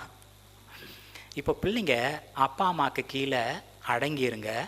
ஏசு கிறிஸ்து எப்படி அவர் வளர்ந்தாரோ, ஞானத்திலும் கிருபையிலும் கர்த்தர்ட்ட மட்டும் ஈவன் மனுஷர் தயவிலும் விருத்தி அடைஞ்சாரோ அந்த மாதிரி விருத்தி அடைவீங்க அப்படின்னு சொன்னது இருக்குல்ல. இந்த ஈசாக்கு எப்படிப்பட்ட ஒரு ஆசீர்வதிக்கப்பட்ட ஒரு புதல்வன். உண்மையான ஆசீர்வாதம் எப்படின்னு பாருங்கள். he is not only strong, he subject himself unto his father. அப்பாக்கு கீழே அடங்கியிருந்தான். விளங்குதா? சரிங்களா? அப்போ நம்மளா எடுத்துக்கிட்ட ஆசீர்வாதம் எப்படி இன்றைக்கும் இன்ஸ்டன்ட் நூடுல்ஸ் மாதிரி, இன்ஸ்டன்ட் காஃபி மாதிரி நம்மளா எடுத்துக்கிட்டா ஒன்று எப்படி இருக்கும்? ஆண்டவருடைய ஆசீர்வாதம் நம்ம அதுக்காக வெயிட் பண்ணி, அது காலதாமதம் ஆகிற மாதிரி தோணுனாலும் வெயிட் பண்ணி அது வாங்கிக்கிட்டா எப்படின்னு பார்த்துக்கோங்க. சரிங்களா? இப்போது இதை சொல்லிட்டு நம்ம கடந்து போயிடலாம். ஆனால் ஆபிரகாம் தேவனை விசுவசித்தான், அது அவனுக்கு நீதியாக எண்ணப்பட்டதுன்னு பார்த்தோம் இல்லையா? இதை சொல்லிட்டு இந்த ஸ்லைடை பார்க்காம போக முடியாது. சிஸ்டர் மைக் இருந்தால் ரோமர் 4:3-5 2 காரியம் பார்ப்போம். இந்த ஆபிரகாம் விசுவாசத்தினால நீதிமானாக்கப்பட்டது எப்படியோ அதே மாதிரி இன்றைக்கி ரோமர்லேயே ஒன்று, கலாத்தியரில் ஒன்று. இந்த 2 காரியம். Time is running fast. நான் இன்னும் ஒரு 2 ஸ்லைடு இருக்குது, நான் முடிச்சிட முடியும்னு நினைக்கிறேன், பாஸ்டரோட டைமை எடுத்துக்காமல். சரிங்களா? ரோமர் 4:3-5. ரோமர் 4:3. வேத வாக்கியம் என்ன சொல்லுகிறது? ஆபிரகாம் தேவனை விசுவாசித்தான், அது அவனுக்கு நீதியாக எண்ணப்பட்டது என்று சொல்லுகிறது. கிரியை செய்கிறவனுக்கு வருகிற கூலி கிருபை என்று எண்ணப்படாமல் கடன் என்று எண்ணப்படும். ஒருவன் கிரியை செய்யாமல் பாவியை நீதிமானாக்குகிறவரிடத்தில் விசுவாசம் வைக்கிறவனாய் இருந்தால் அவனுடைய விசுவாசமே அவனுக்கு நீதியாக எண்ணப்படும். ஓகே, இப்போ பாருங்கள், ஒரு டாஸ்க் நீங்கள் போய் ஆஃபீஸில் வேலை பார்க்குறீங்க, உங்களுக்கு சம்பளம் கிடைக்கிது. இது உங்களுக்கு ஃப்ரீயாகவே கிடைக்கிது, நீங்கள் செஞ்ச வேலைக்கான கூலி. இன்றைக்கி நான் இதெல்லாம் செஞ்சேன், ஆண்டவர் எனக்கு இதெல்லாம் தருவார்னா இது கிருபை கிடையாது, இது ஃப்ரீயாக கிடைக்கிறது இல்லை. நான் காரியங்கள் செஞ்சேன், ஆண்டவர் எனக்கு இதை செய்யணும். அப்போ ஆண்டவர் உங்களுக்கு கடன் பட்டவராக இருக்கார், இதெல்லாம் செய்யணும், ஏன்னா நான் இதெல்லாம் செஞ்சேன். அப்படி கிடையாது. நான் என்னமோ செய்ய வேண்டாம், ஆண்டவர் என்ன நீதிமானாக்குறார் அப்படின்னு விசுவாசிக்கிறோம்ல, அதுதான் ஆபிரகாம் தேவனை விசுவாசித்தான், அது அவனுக்கு நீதியாக எண்ணப்பட்டது. எப்படியோ உன்னை பெரிய ஜாதி ஆக்க வேண்டாம், ஓகேப்பா, உன்னை நீதிமான ஆக்குனேன், ஓகேப்பா, இதுதான் ஈக்குவலண்ட். இப்போது அப்போ நல்லது செய்ய வேணாமா பிரதர், பிலீவ் பண்ணால் மட்டும் போதுமா அப்படின்னா, நான் நல்லது செஞ்சு நல்லவன் ஆகணும்னு அவசியம் கிடையாது.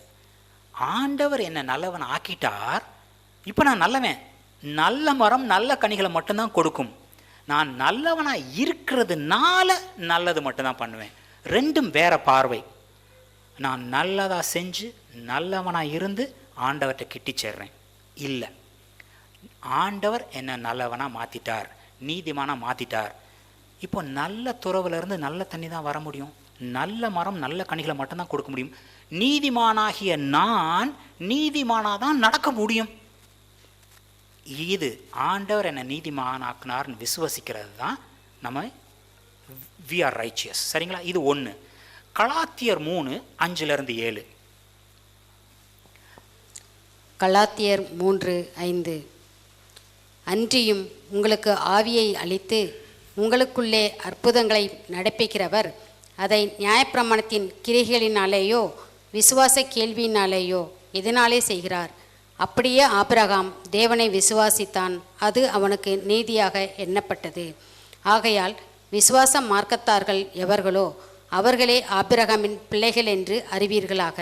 ஓகே, இங்கே பாருங்கள், பவுல் கலாத்திய பட்டணத்துக்கு போய் அவங்களுக்கு ஏசு கிறிஸ்துவின் கிருபையை எக்ஸ்பிளைன் பண்ணிட்டார். கிருபையால் அவங்க எல்லாம் ரசிக்கப்பட்டாங்க.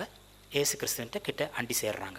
இப்போ இவங்கெல்லாம் அருமையான டிசைபிள்ஸ், நல்ல ஒரு வசனத்தை கேட்டிருக்காங்க, அவங்க ப்ராப்பராக நடக்கிறாங்க.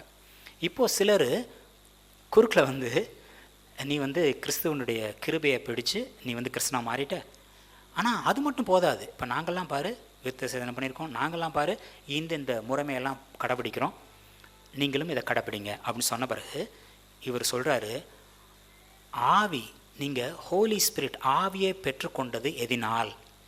கிரியையினாலையா இல்லை விசுவாசத்தினாலையா? இப்போது இந்த கலாத்திய பட்டணம் எப்போ பவுலோட அந்த கிருபைக்குள்ளான ஒரு சத்தியத்தை கேட்டுச்சோ அப்போவே அவங்களுக்குள்ள ஆவியானவர் வந்திருக்கார். எதனால் வந்தார்? நீங்கள் இதெல்லாம் செய்யணும், காலையில் 5 மணிக்கு எந்திரிக்கணும், 1 மணி நேரம் ஜெபிக்கணும், பைபிள் படிக்கணும், கம்யூனியன் எடுக்கணும், இப்படி ஒரு செட் ஆஃப் டாஸ்க், யார்கிட்டையும் கோவப்படக்கூடாது, இதெல்லாம் பண்ணணும், சரிங்களா? ஆனால் அதனாலயா ஹோலி ஸ்பிரிட், அதனாலயா ஆண்டவர்கிட்ட கிட்டி சேர்ந்தீங்க? தேவனை விசுவசிச்சிங்க, ஆவியானவர் வந்தார். இன்றைக்கி ஏன் இப்படி இருக்க ட்ரை பண்ணுறீங்க? விசுவாச மார்க்கத்தார்கள் மட்டும்தான் ஆபிரகாமின் குமாரர், ஆபிரகாமோட ஆசீர்வாதத்தை சுதந்திரிச்சுக்கணுமா விசுவாசத்தினால தான் மட்டும் முடியும் அப்படின்னு இங்கே கலாத்தியர்லையும் தெளிவாக சொல்லியிருக்கு. இது ரெண்டும் நம்ம பார்க்கும்போது பொதுவாக ஒரு கேள்வி எழும்பும். யார்கிட்டையாவது நீங்கள் போய் விசுவாசத்தினால நான் நீதிமான் அப்படின்னு நீங்கள் சொன்னீங்கன்னா, உன்னுடைய சேலை பார்த்தா அப்பப்போ தவறி விழுறியே, பிளான்டு ஃபெயிலியர்ஸ் கிடையாது, அப்பப்போ தவறி விழுறியே, எப்படி நீ விசுவாசி? உன் விசுவாசம் போய். இது எங்கேருந்து வருதுன்னா யாக்கோபு 2:20-22 பார்த்தீங்கன்னா, வீணான மனுஷனே கிரியை இல்லாத விசுவாசம் செத்ததென்று நீ அறிய வேண்டாமோ. அப்போது நீ விசுவாசின்னு மட்டும் சொன்னால் போதுமா? உன் நடத்தையை பார்த்தா அந்த மாதிரி தெரிலையே, அப்பப்போ நீ தடுமாறி விழுறியே. அப்போது கிரியை இல்லைன்னா விசுவாசம் செத்தது. ஆபிரகாம் கிரியையினால் இல்லையா அவனோட விசுவாசம் பூர்த்தியானது அப்படின்னு இந்த யாக்கோபு 2 வந்திருக்கும். இப்போ நம்ம ஆபிரகாமோட சீக்வன்ஸ் ஆஃப் ஈவெண்ட்ஸ் பார்த்தோம்ல, ஆபிரகாம் எப்பொழுது நீதிமானாக எண்ணப்பட்டான்? ஆபிரகாம் தேவனை விசுவசித்தான், அவன் நீதிமானாக எண்ணப்பட்டான். எந்த வயசுங்க? ஒரு 75-85 வயசு. ஏன்னா 86 வயசில் அவனுக்கு இஸ்மவேல் பிறந்துட்டான். அப்போ 75-85 வயசுக்குள்ளே ஆண்டவர் வந்து அவன்கிட்ட சொல்லியிருக்காரு, உன்னுடைய கர்ப்பப்பிறப்பாகிய உன் குமாரனே உன்னோட இதாக இருப்பான்னு சொல்லிட்டு பார்த்தீங்கன்னா, அப்போது அவன் நீதிமானாக எண்ணப்பட்டது, நீதிமானாக கருதப்பட்டது, ஆண்டோடைய பார்வையில் அவனை நீதிமான் எப்போ? 75 வயசுலேருந்து 85 வயசுக்குள்ள. எப்போ கிரியை நடப்பிக்கப்பட்டது? எப்போ அவன் ஈசாக்கை பலியிட போனான்? 120-130 வயசு வரைக்கும். அப்போது 75 வயசில் நீதிமானாக எண்ணப்பட்ட ஆபிரகாம் அவனோட கிரியை நடக்கும்போது 120-130 கணக்கு பண்ணி பார்த்துக்கோங்க. 85 ஒர்ஸ்ட் கேஸ், 120 ஒர்ஸ்ட் கேஸ், 85-120 35 வருஷம் கழித்து தான் அவனோட நீதிமான்கிறதுக்கான எவிடன்ஸ். அவன் வந்து பார், நான் காரியம் செஞ்சேன், நான் நீதிமான் ப்ரூவ் பண்ணுறேன். இன்றைக்கும் கிரியை நம்மளுக்கு வெளிப்படும். கிரியை முன்னாடியா பின்னாடியும் பார்த்தீங்கன்னா, கிரியை பின்னாடி, நீதிமான் ஆக்கப்படுறது தான் ஃபஸ்ட்டு முன்னாடி. அஸ் அ ரிசல்ட் நம்ம நீதிமான ஆனதுனால நீதிமான நடக்கிறது நடக்கும். சரிங்களா? கிளியரா? ஏன்னா அதனால தான் இந்த ஆபிரகாமோட சீக்வன்ஸ் ஆஃப் ஈவெண்ட்ஸ் 75, 80, 100, 120 பார்த்து போனதுக்கு ரீசன் இதுதான். சரிங்களா? ஆபிரகாம் நீதிமானாக்கப்பட்டதுக்கு அப்புறம் கிரியை வெளிப்பட்டது. இன்றைக்கி கிரியையினால நீங்கள் நானும் நீதிமான ஆவோம் அப்படின்னா இட்ஸ் அ டோட்டல் ஃபெயிலியர். நான் நீதிமான், நான் நல்லவனாக நடக்கிறது இனிமேல் வெளிப்படும். எப்போ நீதிமானாக இருக்குமோ we will showcase that habit. சரிங்களா? இதில் இன்னும் 2 ஸ்லைடு, அதில் நான் ஒரு ஸ்லைடை மட்டும் பிக்கப் பண்ணிக்கிறேன். இதை நோட் மட்டும் பண்ணிக்கோங்க. இப்போது சாராள் நம்மளா யோசித்து சாதனை படைச்சிருவோன்னு சொல்லிட்டு அவளோட மாம்சத்தை நம்பினாளா? ஆபிரகாமோட மாம்சத்தையும் ஹாகாரோட மாம்சத்தையும் நம்பினாளா? எரேமியா 17, 5, 6, 7, 8 வாசித்தீங்கன்னா ரொம்ப தெளிவாக சபிக்கப்பட்டவர் யார் அப்படின்னு தெளிவாக காமிக்கும்.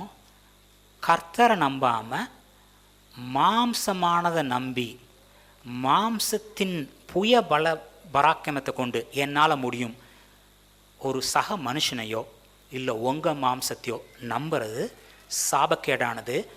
அதுதான் கர்த்தர்கிட்ட வந்து நம்மளை பிரிக்கக்கூடியது. கர்த்தர் மேல் நம்பிக்கை வைக்கிறவன் எப்படி இருப்பான்னா, இந்த ஃபஸ்ட்டு பாஸ்டர் கூட வந்து கேட்டாங்க, இது என்ன ஒரு வசனம் இல்லை, ஏதோ படம் மாதிரி இருக்குன்னு. நீர்க்கால்களின் ஓடமாய் நடப்பட்ட மரமாக இருக்கிறது யாருன்னா கர்த்தர் மேல் நம்பிக்கை வச்சுருக்கவன். என்ன காலம்னு இல்லை, அவனோட சப்ளை எப்பொழுதும் ஹி சப்ளை இஸ் மெட். தேவையான தண்ணி இருந்துக்கிட்டே இருக்கும். ஈவன் ட்ரை சீசனில் கூட அவனோட லீவ்ஸ் எல்லாம் நல்லா க்ரீனாக இருக்கும். என்ன அர்த்தம்? ஈவன் உங்களோட அட்வான்ஸ்டு ஏஜில் கூட நீங்கள் ஹெல்த்தியாக பிரிஸ்டின் ஸ்டாண்டர்டில், எப்படி மோசே 120 வயசு மறிக்கும்போது அவனுடைய கண் மங்கலை, அவனோட பலன் குன்றலை, அந்த மாதிரி இருப்பீங்க. ஏன்னா கர்த்தர் மேலே நம்பிக்கை வைக்கிறவங்க இப்படி இருப்பாங்க அப்படின்னு எரேமியா 17.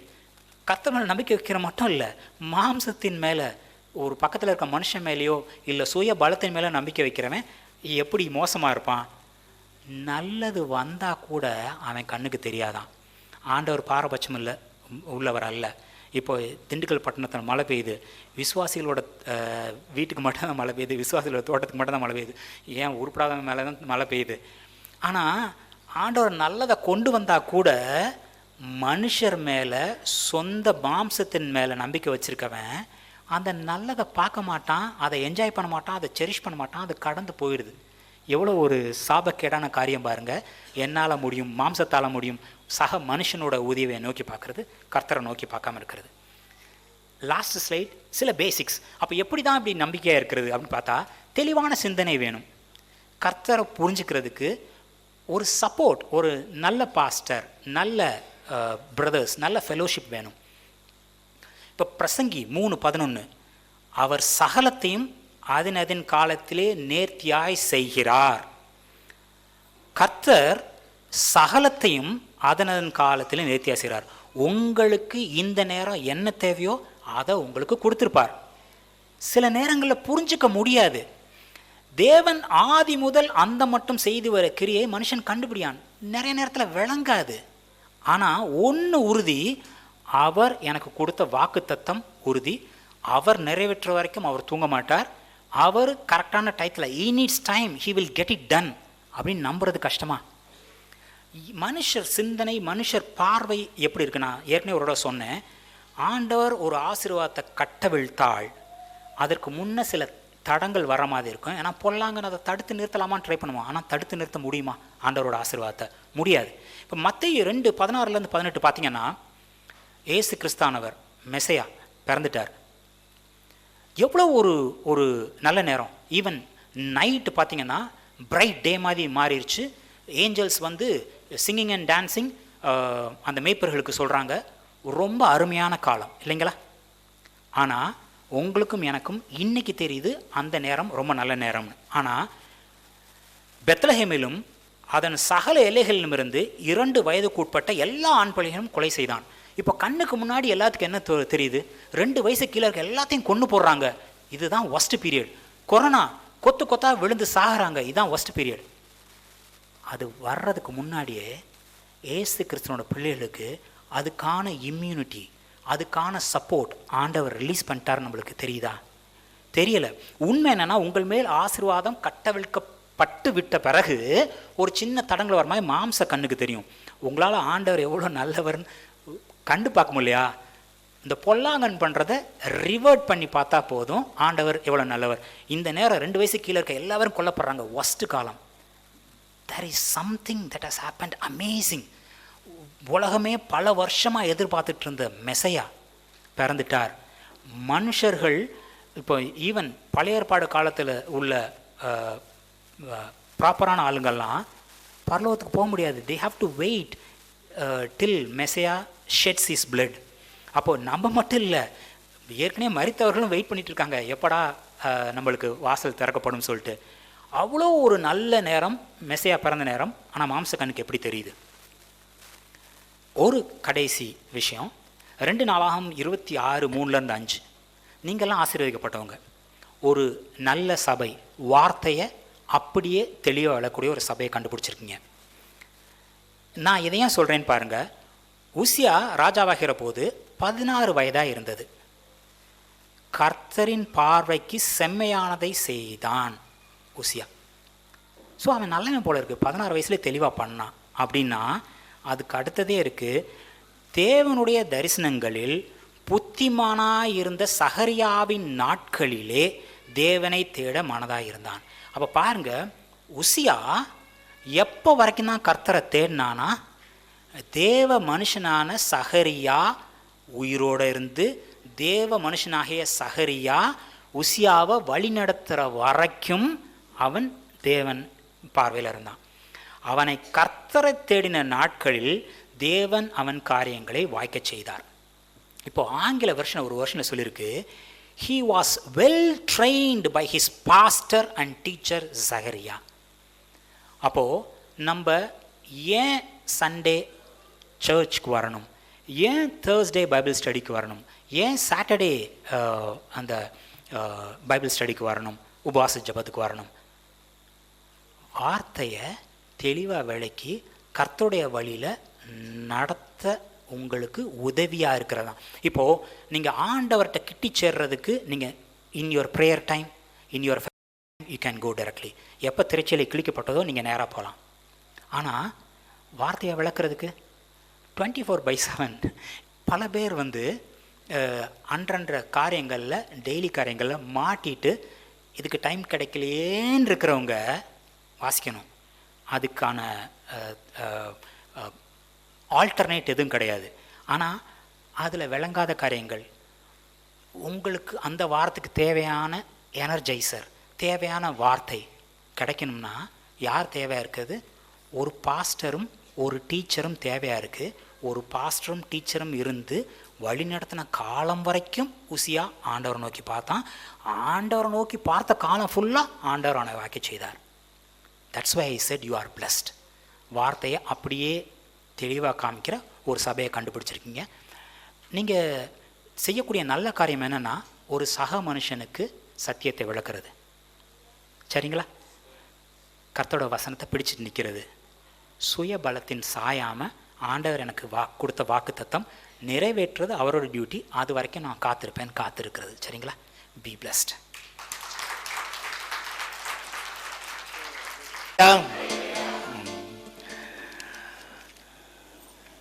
நல்ல செய்தியை கேட்டீங்க. நம்ம போய் கர்த்தருக்கு உதவி செய்ய போக முடியாது.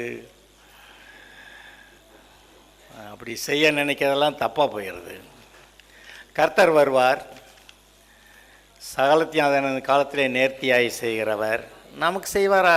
அவர் நல்லவர், நன்மையே செய்கிறவர். நல்லவர், நன்மையே செய்கிறவர். அதை நம்பினா நம்முடைய வாழ்க்கையில் அந்த நன்மைகள் வருகின்றன. அப்புறம் வருகிற சனிக்கிழமை எத்தனாம் தேதி? 7ஆம் தேதி. வருகிற சனிக்கிழமை 7ஆம் தேதி 10 மணிக்கு இங்கே ஒரு விசேஷித்த கூட்டம் இருக்கிறது. முன்ன ஒரு தடவை வந்தாங்களே ஞானமலர், அவங்க நம்மெல்லாம் எப்படி ஊழியம் செய்யணும், ஏன் செய்யணுங்கிறத பற்றி சொல்ல வர்றாங்க. நாம் எல்லோரும் கர்த்தருடைய ஊழியத்தை செஞ்சுருக்கணும். இதுக்கு நமக்கு கொஞ்சம் உற்சாகப்படுத்துகிறதா இந்த மீட்டிங்கெல்லாம் அமையுது. நீங்கள் வாங்க. சனிக்கிழமை 7ஆம் தேதி காலை 10 மணிக்கு ஆரம்பித்து 1 மணிக்கு முடிஞ்சிருவாங்க. இடையில டீ எல்லாம் கிடைக்கும். நம்ம ஆவிக்குரிய ரீதியிலே நன்றாக முன்னேற அது மிகவும் பிரயோஜனமாக இருக்கும். வாருங்கள், கர்த்தர் ஆசீர்வதிப்பார். போகிறதுக்கு முன்னாடி வர்றவங்க பேரெல்லாம் அங்கே தயாட்ட பேர் கொடுத்துட்டு போங்க. அது எங்களை டீக்கு ஆர்டர் பண்ணுறதுக்கு எங்களுக்கு எத்தனை நம்பர் வேணும்னு சரியாக சொல்கிறதுக்கு பிரயோஜனமாக இருக்கும். ஓகே, சரி. இன்றைய சூழ்நிலையில், இதுக்கு முன்னாடி நான் சிறுபிள்ளையாக இருந்த காலத்திலேருந்து மற்ற போதகர்களை திட்டுறவங்க 1-2 எங்கெங்கேயோ இருப்பாங்க. அது தனிப்பட்ட ரீதியில் இருக்கும். ஆனால் இப்பொழுது மீடியாவில், சோஷியல் மீடியா, அதில் அநேக போதகர்களை குறித்து தவறாகவும் கேவலமாகவும் பேசுகிற சில ஆட்கள் எழும்பியிருக்கிறாங்க. இந்த வாரம் ஒருவேளை திங்கக்கிழமையில் இருந்தேன்னு நினைக்கிறேன். அதுக்கு முன்னாடி இருந்திருந்தால் நான் கவனிக்கலை. இந்த ஒரு வாரத்துக்குள்ளே ஏகப்பட்ட பேச்சு பேசிட்டாங்க. ஒரு சரியாக தவறா ஒரு வசனத்தை நம்ம பார்க்கலாம். 1 கொரிந்தியர் 11வது அதிகாரம் 18-19 வாசிப்பா. மைக் போயிடுச்சான். சரி, இந்த இதை வாசிக்கிறாங்க. 1 கொரிந்தியர் 11:17-18. முதலாவது நீங்கள் சபையிலே கூடி வந்திருக்கும் போது உங்களில் பிரிவினைகள் உண்டென்று கேள்விப்படுகிறேன். நீங்கள் சபையிலே கூடி வந்திருக்கும் போது உங்களிடத்தில் பிரிவினைகள் உண்டென்று கேள்விப்படுகிறேன். அதில் சிலவற்றை நம்புகிறேன். அதில் சிலவற்றை நம்புகிறேன். உங்களில் உத்தமர்கள் இன்னார் என்று உங்களில் உத்தமர் இன்னார் என்று வெளியாகும்படிக்கு மார்க்க பேதங்களும் உங்களுக்குள்ளே உண்டாயிருக்க வேண்டியதே. நீங்கள் சபையில் கூடி வரும்போது உங்களுக்கு பிரிவினைகள் உண்டென்று நான் கேள்விப்படுகிறேன். அவற்றில் சிலவற்றை நம்புகிறேன். ஆனால் அப்புறம் என்ன சொல்றாரு? உங்களில் உத்தமர் இன்னார் என்று விளங்கும்படிக்கு மார்க்க பேதங்கள் உண்டாயிருக்க வேண்டியதே. அது இதுக்கு முன்னாடி இருந்த விசுவாசிகளை காட்டிலும் இப்போ நீங்கள் மனத்தெளிவுள்ளவர்களாக இருந்தால் தான் கர்த்தருடைய வழியை சரியாக பிடிச்சு போக முடியும். இல்லாட்டானா எங்கேயாவது ஒரு இடத்துல இந்த மாதிரி ஏதாவது பேசுவாங்க, அதை கேட்டு அது வழியாக போயிடுறது ரொம்ப சுலபம். அந்த காலங்களில் நான் ஊழியத்துக்கு வர்றேன்னு வந்தபோது போதகர்கள் கூட்டத்தில் எல்லாரும் கூடி உட்கார்ந்துருக்கிறப்ப இந்த போதகர்கள் கூட்டத்தில் பூரண சுவிசேஷ பெந்தகோஸ்தே ஊழியக்காரர்கள் மட்டும்தான் இருக்கணும் அப்படின்னு ஒரு ஆள் சொன்னார். அப்படின்னா என்ன அர்த்தம்? நகையை அவுத்துருக்கணும் அப்படின்னு அவர் சொல்கிறாரு. எந்திரிச்சு ஓடி வந்துட்டேன். நகை அவுத்தாதான் பூரணம்னு நாங்கள் போட்டிருக்கா? அப்போ இந்த விஷயங்கள் ஆரம்ப காலத்திலேருந்து இருக்குது. ஏன் வெளிநாட்டிலேருந்து ஒரு ஆள் வந்தவர் நகையெல்லாம் போடக்கூடாதுன்றார். அவர் பிரசங்கத்தில் தாலியெல்லாம் போடக்கூடாது அப்படின்னார் அந்த ஆள். சதான் போயான்ட்டு நமக்கு இங்கே இது என்ன சொல்லுகிறது? இதை கவனிக்க பார்க்கிறோம். அதனால் இந்த ஊழியக்காரர்கள் எந்த அளவுக்கு மனத்தெளிவுள்ளவர்களாக இருக்கிறார்களோ அந்த அளவுக்கு இந்த வேத வாக்கியங்களை சரியாய் பகுத்து போதிப்பார்கள். ஆனால் எல்லா ஊழியக்காரர்களும் ஒரே அளவு 100க்கு 100 மனத்தெளிவுள்ளவர்களா அல்லது 100க்கு 100 குறையற்றவர்களா இருக்காங்களான்னு பார்த்தா அப்படி தேடுனாக்க அப்புறம் யாருமே ஊழியம் செய்ய முடியாது. எனக்கு ஒருத்தர் இருக்க மாட்டாங்க.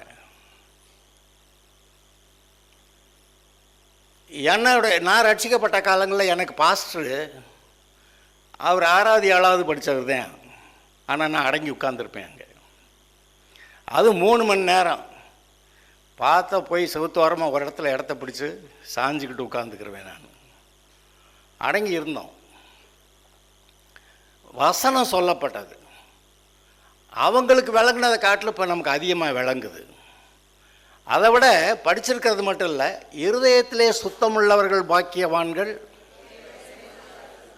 அப்போ எந்த அளவுக்கு இருதயம் சுத்தமாக இருக்கோ அந்த அளவுக்கு நீங்கள் தேவனை சரியாக புரிஞ்சுக்கிறலாம். அப்போ இருதயத்தில் எங்கேயாவது சில கோளாறு வச்சுருந்தோம்னா இந்த பிசாசு என்ன பண்ணுறான், எதையோ வாசிச்சுக்கிட்டே இருக்கிறப்போ ஒரு வசனத்தை நோ அது இல்லை இதுதான் அர்த்தம்னு சொல்லிவிடுறான். அதை நம்பிக்கிட்டு பாரம்பரிய போதனைகளையும் நம்பிக்கிட்டு அது தப்பு இது தப்புன்னு கர்த்தருடைய ஆசீர்வாதங்களை கூட சாபமாக மாற்றுகிற ஊழியக்காரர்கள் இருக்கிறார்கள். இதனால தான் ஆடுதான் மெய்ப்பனை கண்டுபிடிச்சி ஒழுங்காக போங்கிற நிலைமை வந்துருச்சு. நீங்கள் உங்களுக்கு சத்தியம் தெரியாதா? சகலத்தையும் கர்த்தர் உங்களுக்கு போதித்திருக்கிறார். ஒருவர் உங்களுக்கு போதிக்க வேண்டுவது இல்லை. அப்போ இருதயத்துக்குள்ள சத்தியம் வைக்கப்பட்டிருக்கிறது. 100% தேவனுடைய வெளிப்பாடு நம்முடைய இருதயத்தில் இருக்கிறது. உண்டா இல்லையா? வசனம் தெரியுமா? யாரும் நமக்கு போதிக்க வேண்டுவதில்லை. எங்க எரேமியாவில் இருக்க ஒரு வசனத்தை முதல்ல எடுக்கலாமா? எரேமியா 31 நினைக்கிறேன்,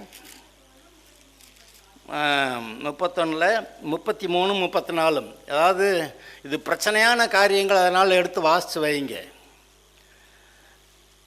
அந்நாட்களுக்கு பிற்பாடு, அதாவது இயேசு கிறிஸ்து வந்து சிலுவையில் தன்னுடைய ரட்சிப்பின் கிரியை செய்து முடித்த பிறகு, அந்நாட்களுக்கு பிற்பாடு நான் இஸ்ரவேல் குடும்பத்தோட பண்ண போகிற உடன்படிக்கையாவது, நான் என் நியாயப்பிரமாணத்தை அவர்கள் உள்ளத்திலே வைத்து அதை அவர்கள் இருதயத்திலே எழுதி, நான் அவர்கள் தேவனாயிருப்பேன், அவர்கள் என் ஜனமாயிருப்பார்கள் என்று கர்த்தர் சொல்லுகிறார்.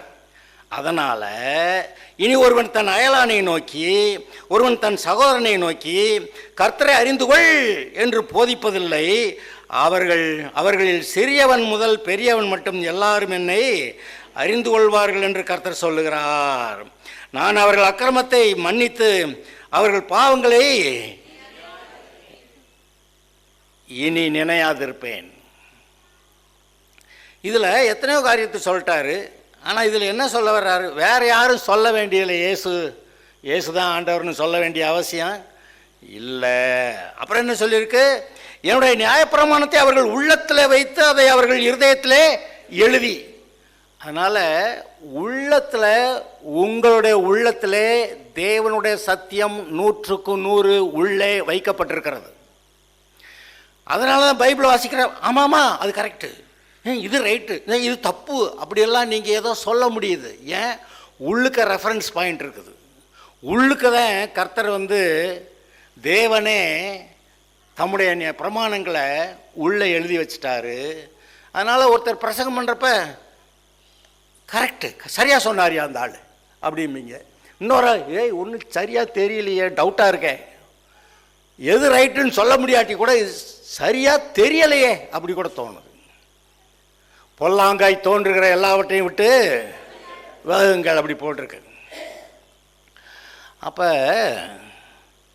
உங்களுடைய உள்ளத்தில் கர்த்தர் எழுதியிருக்கிறாரு. ஆனாலும் நம்முடைய இருதயத்தின் சுத்தத்துக்கு தக்கதாக தான் தேவனுடைய வெளிப்பாடு நமக்கு கிடைக்குது.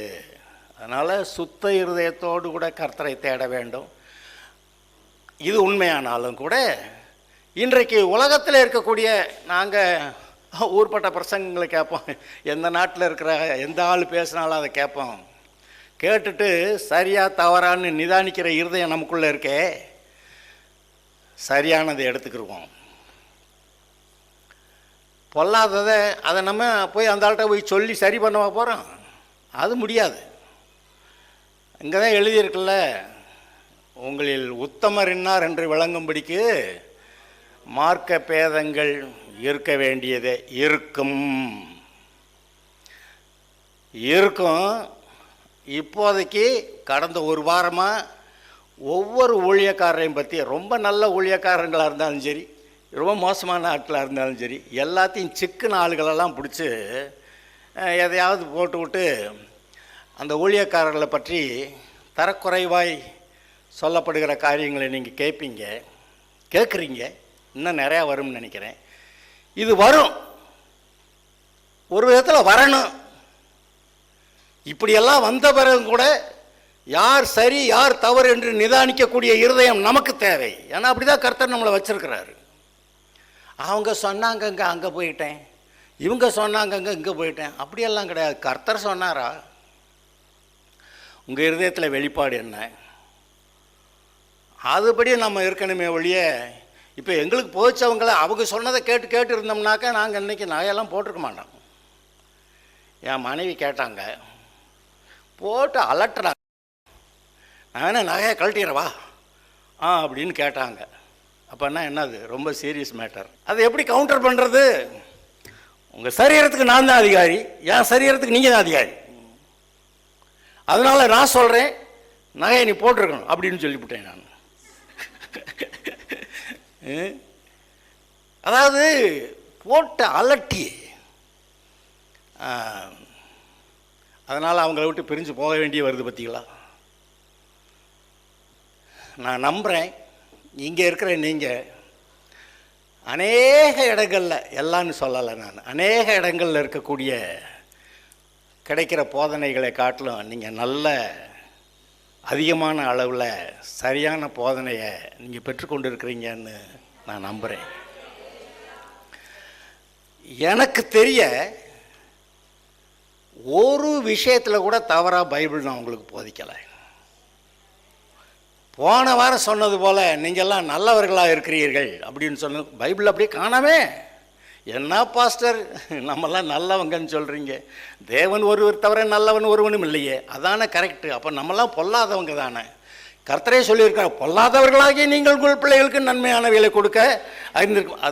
அது பரிசேயரை பற்றி சொன்னார், நம்மளல்ல. அது யாருக்கு சொன்னார்னு தெரியாமே நம்ம பாட்டுக்கு நம்மளை சொல்கிறாராக்கும்னு நினச்சிக்கிட்டு அது அவதிப்படக்கூடாது. நல்லவன் ஒருவனும் இல்லையே.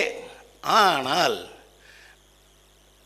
கவனிங்க, கர்த்தர் தான் அந்த விருத்த சேதனத்தை ஏற்படுத்தினார்.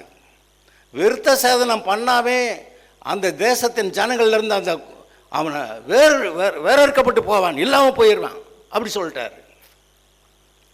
நியாயப்பிரமாணத்தை கொடுத்து நியாயப்பிரமாணத்தின்படி நடக்கணும்னு சொல்லிட்டார்.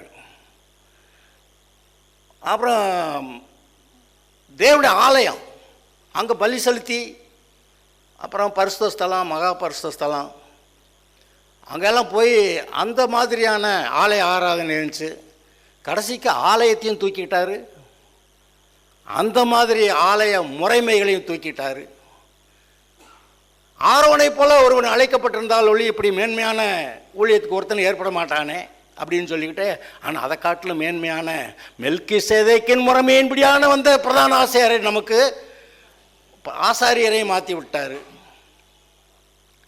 இப்போ எங்கெங்கே எதை மாற்றினாருன்னு தெரியலைன்னா நம்ம சரியாக நடக்க முடியாது.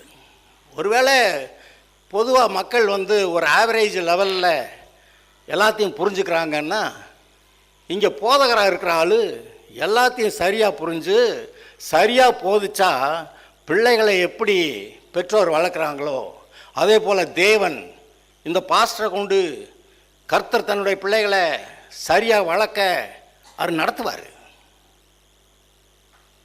நாங்கள் ஒன்றும் சும்மா நிற்கலை, எனக்கு ஒரு பெரிய பொறுப்பு இருக்கிறது. கர்த்தருடைய வசனத்தை சரியாக சொல்லணும். ஏதாவது தவறான நம்பிக்கைகள் உள்ளுக்கு இருந்தால் அதை வெளியேற்றுறதுக்கு என்ன செய்யணுமோ செய்யணும். கர்த்தர் நல்லவர், நல்லவர், நன்மை மட்டுமே செய்வார்.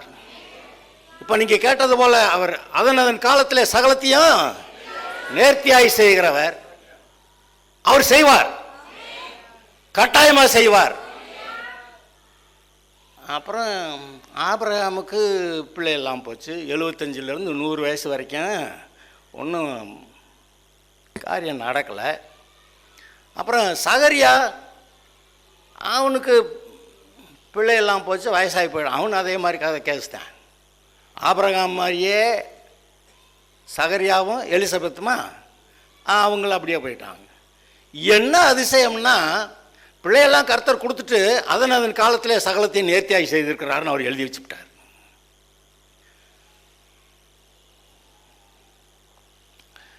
எந்த நன்மைக்கானாலும் சரி, இப்போ கேட்டிங்களே கர்த்தருக்கு உதவி செய்யலான்னு போய் ஆபிரகாமுக்கு வேலைக்காரிய மனைவியாக கொடுத்ததுனால கடைசிக்கு பார்த்தா பிரச்சனை தான் மிஞ்சிச்சு. நாம் கர்த்தருக்கு உதவி செய்ய போக முடியாது, ஆனால் கர்த்தர் வருவார்.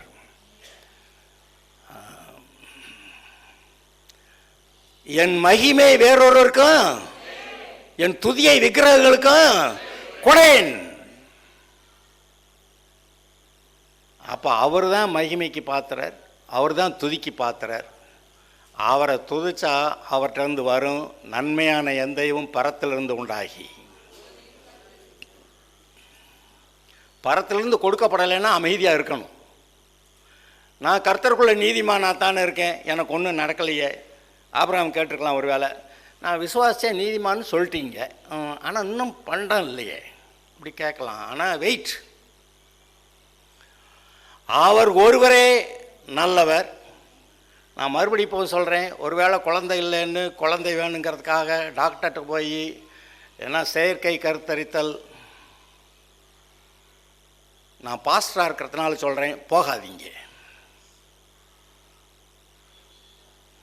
அப்படியெல்லாம் போய் அவங்க பெற்ற பிள்ளைகள் சுகமாக இல்லைன்னு நான் கேள்விப்படுறது ரொம்ப அதிகம். பிள்ளைங்க நல்லா இருக்குன்னு நான் கேள்விப்படுறத விட அவங்க சுகமாக இல்லைன்னு நான் கேள்விப்படுறது ரொம்ப அதிகம். இப்படியெல்லாம் செயற்கை கருத்தரித்தல் அதெல்லாம் ஒன்றும் சரியாக இருக்க முடியாது. கர்த்தர் பிள்ளையை கொடுப்பார். சிலரை கல்யாணமே பண்ண வேண்டான்னு சொன்னார். யார் விசேஷமாக? யார்? எரேமியா. பரவாயில்லையே சொல்கிறீங்க. ரொம்ப மோசமான காலம்டா, இருக்கிறவங்களாம் ரொம்ப மோசம்டா அப்படின்னு சொல்லி நீ கல்யாணம் பண்ண வேண்டான்னு சொல்லிட்டார். பவுல் தன்னை கல்யாணம் பண்ணாதானே வச்சுக்கிட்டான். பர்னபாவும் அப்படி. அவங்க இந்த மாதிரி வாழ்க்கையை தெரிந்து கொண்டார்கள். கர்த்தர் எரேமியாவை கல்யாணம் பண்ண வேண்டான்னே சொல்லிட்டார். அழைப்பு அப்படி வந்துருச்சு. இப்போ கல்யாணம் பண்ணாதவங்கெல்லாம் நாங்கள் தான் சரியான அழைப்பு, நீங்கள்லாம் ஒன்றும் சரியில்லைன்னு சொன்னால் அதை என்ன செய்கிறது? அப்படி பார்த்தா அப்போஸ்தலர்கள் எல்லாருமே சரியில்லாதவன். ஹலோ, அப்படிதானே கணக்கு வருது. நீங்கள் சுத்த இருதயத்தோட எல்லாவற்றையும் சரியாக நிதானிக்க பழகுங்கள். இனி வருகிற காலத்தில் ஏறக்குறைய எல்லா ஊழியக்காரர்களையும் பற்றி குறை சொல்கிறதுக்குன்னு, போதர்களை ஊழியக்காரர்களை குறை சொல்லுகிறதுக்குன்னு எல்லாரையும் பிடிச்சி பேசுவாங்க. பேசட்டும், பேசணும். உங்களில் உத்தமர் இன்னார் என்று விளங்கும்படிக்கு மார்க்க பேதங்கள் இருக்க வேண்டியதே இருக்கும். ஆனால் உத்தமர் யார் உத்தமராக இருப்பாங்க? முழுசுமாக கர்த்தரை சார்ந்து கொண்டு கர்த்தருக்கு மட்டும் தன்னுடைய வாழ்க்கையை அர்ப்பணித்து வாழுகிறவர்கள் மட்டும்தான் உத்தமமாக இருப்பாங்க. கர்த்தர் சொன்னார் ஆபிரகாம்கிட்ட, நீ எனக்கு முன்னாடி நடந்து கொண்டு உத்தமனாய் இரு. நான் ஆரம்ப காலங்கள்லேருந்து உங்களுடைய இருதயம் கர்த்தருக்கு முன்னாடி எப்படி உண்மையாக இருக்குது, உத்தமமாக இருக்குது, எப்படி கர்த்தருக்கு முன்னாடி சுத்தமாக இருக்குது, அதை கவனிங்கன்னு நான் என்னைக்கு சர்ச்சை ஆரம்பித்தனோ அன்னைக்கு இருந்து சொல்லிகிட்டு இருக்கிறேன். இருதயத்தில் சுத்தமுள்ளவர்கள் பாக்கியவான்கள், அவர்கள் தேவனை தரிசிப்பார்கள். அது மாத்திரமல்ல, எவர்கள் தேவனுடைய ஆவியினாலே நடத்தப்படுகிறார்களோ அவர்கள் தேவனுடைய புத்திரராக இருக்கிறார்கள். அப்போ தேவனுடைய ஆவியினாலே நம்முடைய வாழ்க்கையிலே நடத்தப்படணும். சுத்த இருதயம் இருந்ததுனால இயேசு ஆண்டவராக கண்டுபிடிச்சிட்டோம். ஆனால் இப்போ தேவனுடைய ஆவியினாலே ஒவ்வொரு நாளும் அவர் என்ன சொல்கிறாரோ அதை செய்வேன், பிதாவாகிய தேவன் என்ன சொன்னாரோ அதைத்தான் குமாரனாகிய இயேசு செய்தார் அப்படி எழுதியிருக்கு. நானும் தனியாக ஒன்றும் செய்ய முடியாது அப்படி வேற சொல்கிறார். அப்போ எந்த அளவுக்கு கர்த்தர் தன்னை, இயேசு தன்னை ஒப்பு கொடுத்துருந்துருக்கிறார், நம்ம அதை விட குறைச்சா ஒப்பு கொடுக்கணும். இந்த உலகத்தில் நம்மை கர்த்தரை விட்டு பிரிக்கக்கூடிய சக்திகள் எத்தனையோ இருக்கின்றன. அது எதுக்கும் நம்ம செவி கொடுக்க முடியாது. நம்மளாச்சு கர்த்தராச்சு. இன்றைக்கி ஊழியக்காரர்களை பற்றி கேவலமாக மோசமாக பேசக்கூடிய ஆட்கள் இருக்கிறாங்க. சில ஆட்கள் மோசமாக இருப்பாங்களோ என்னமோ அது எனக்கு தெரியல.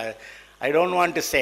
நான் கர்த்தருடைய ஊழியக்காரர்களை பற்றி எந்த குறவும் சொல்ல வேண்டிய அவசியம் எனக்கு இல்லை. அவனாச்சு கர்த்தராச்சு, அங்கே அக்கௌண்ட்டை அவர் செட்டில் பண்ணிக்கிடுவார். இங்கே நான் என்னது குறுக்க கிடந்து எதுவும் பேசுகிறேன்? அது பேச முடியாது. அதனால் நீங்களும் எந்த ஊழியக்காரரை பற்றியும் எந்த மோசமான ஸ்டேட்மெண்ட்டும் சொல்லாதீங்க. நம்ம என்ன நியாய தீர்ப்பு கொடுக்குற ஆளா? கர்த்தர் நமக்கு நியாய தீர்ப்பு கொடுக்குற வேலையவா வச்சார்? யாருக்கும் நியாய தீர்ப்பு கொடுக்குற வேலையை நமக்கு கர்த்தர் வைக்கலை. அதனால் நிறைய காரியங்களை பார்க்குறோம். அவங்க அப்படி இப்படின்னா நம்ம சரியாக இருக்கிறோமா? நாம் சரியாக நடந்தால் போதும். நம்முடைய வாழ்க்கையை கர்த்தருக்குள்ளே நம்ம கட்டுப்பாட்டுக்குள்ளே வச்சுக்கிட்டு இருந்தால் போதுமானது. நம்ம இதிலே இவ்வளவு போராடிட்டு இருக்கிறோம். இன்னும் மற்றவங்க பேசுகிறதான் கேட்டால் ரொம்ப சீக்கிரமாக கெட்டு போயிடலாம். உங்களுக்கு இருக்கிறது ஒரே ஒரு வாழ்க்கை. இந்த ஒரு வாழ்க்கையை கர்த்தருக்கு அர்ப்பணிக்கப்பட்டதாய் வாழும்போது தான் அது நல்லா இருக்கும். முடிவில் அங்கே போய் இவர் விசாரணை இருக்குது பார்த்தீங்களா, இங்கே 100 கோர்ட் இருக்குது. இந்த கோர்ட்டுகள்லாம் என்ன பயங்கரமாக இருக்குது. ஆனால் அந்த கோர்ட்டில் ஒருத்தனுக்கு தப்பவே முடியாது. எம்படி என்னெல்லாமோ இங்கே பண்ணுறதெல்லாம் பண்ணிவிட்டு அவன் தான் நீதிமான்னு பேர் வாங்கிட்டு போயிடுறான் அந்த உலகத்தில். ஆனால் அங்கே மயிரளவு கூட அவன் தப்ப முடியாது. இந்த கோர்ட் மட்டும் இல்லை, அங்கே ஒரு கோர்ட் இருக்கிறதுனால தான் நமக்கு சமாதானம். நீ என்ன வேணாலும் செய்ய, பின்னாடி ஒரு நாள் நீயே விசாரிக்கப்படுவாய். அதனால் கர்த்தர் மேலே உங்கள் பாரத்தை போட்டுட்டு, கர்த்தாவே நான் உமக்கு முன்பாக உத்தமமாக இருக்கிறேன், என்னுடைய வாழ்க்கையை நான் உமக்கு பிரியமாக வாழ எனக்கு உதவி செய்யும், என்னை நடத்தும், என்னுடைய வாழ்க்கையிலே கர்த்தர் மகிமைப்படுவீராக அப்படி சொல்லி ஜெபத்தோடு கூட நீங்கள் வாழ்க்கையில் முன்னேறலாம்.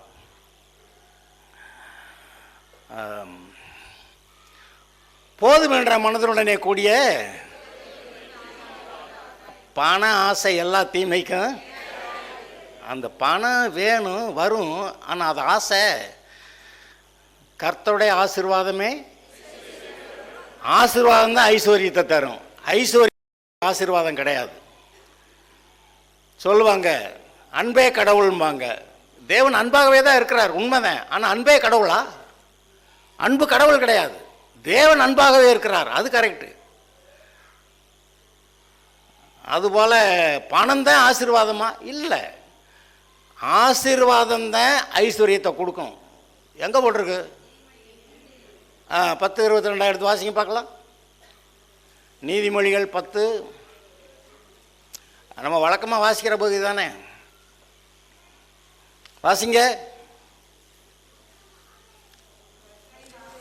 கர்த்தரின் ஆசீர்வாதமே ஐஸ்வர்யத்தை தரும். நின்னுக்கங்க. எது ஐஸ்வர்யத்தை தரும்? ஆசீர்வாதம். அப்போ ஆசீர்வாதம் வேற, ஐஸ்வர்யம் வேற. கர்த்தருடைய ஆசீர்வாதம் இருந்தால் அது ஐஸ்வர்யத்தை கொண்டு வரும். நம்ம என்ன பண்ணுறோம்? ஐஸ்வர்யம் வந்துட்டா ஆசீர்வதிக்கப்பட்டாங்கன்னு நம்ம நினச்சிக்கிறோம். என்னையா அது?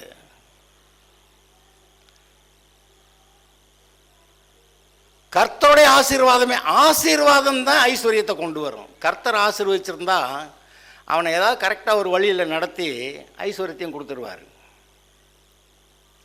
நம்ம நினைக்கிறது ஐஸ்வர்யந்தான் ஆசீர்வாதம்னா ரொம்ப தப்பு. வண்டிக்கு முன்னாடி மாட்டை கட்டுறது போகலாம், வண்டியை முன்னாடி வச்சு மாட்டை பின்னாடி கட்டினான்னா. கர்த்தருடைய ஆசீர்வாதமே ஐஸ்வர்யத்தை தரும். அதனோட அதான் வேதனை இல்லாத ஐஸ்வர்யம். அங்கே ஏதாவது தப்பு தண்டா பண்ணி சேமித்து வச்சுருந்தான்னா அப்புறம் ஒரு நாளைக்கு அங்கே ஏதாவது அதிகாரிகள் வந்து கண்டுபிடிச்சி, ஏய் நீ அளவுக்கு மிஞ்சி சம்பாதிச்சிருக்கிற அப்படின்னு சொல்லி என்ன போட்டு பிடிச்சிட்டு போகிறாங்கல்ல. காசு இல்லாதவன் நல்லா கடந்து தூங்குறான்.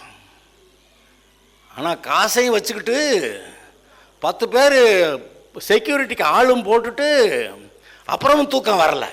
சிசிடிவி கேமரா பாரு, அங்கே எவனா வர்றானா, வந்து போச்சே அப்படின்னு அதை பார்த்துட்டு உட்காந்துருக்குறான். சமாதானம் இல்லை. ஆனால் கர்த்தர் கொடுக்குற ஆசீர்வாதம் அது வேதனையற்றது, பயமில்லாதது. அதனால தான் இப்போ இதை வாசித்தேன். போதுமென்ற மனதுடனே கூடிய, அப்போ இது 10ஆம் இருந்தால் இன்னும் கொஞ்சம் நல்லா சம்பாதிக்கணும், அதில் ஒன்றும் ஆச்சரியம் இல்லை.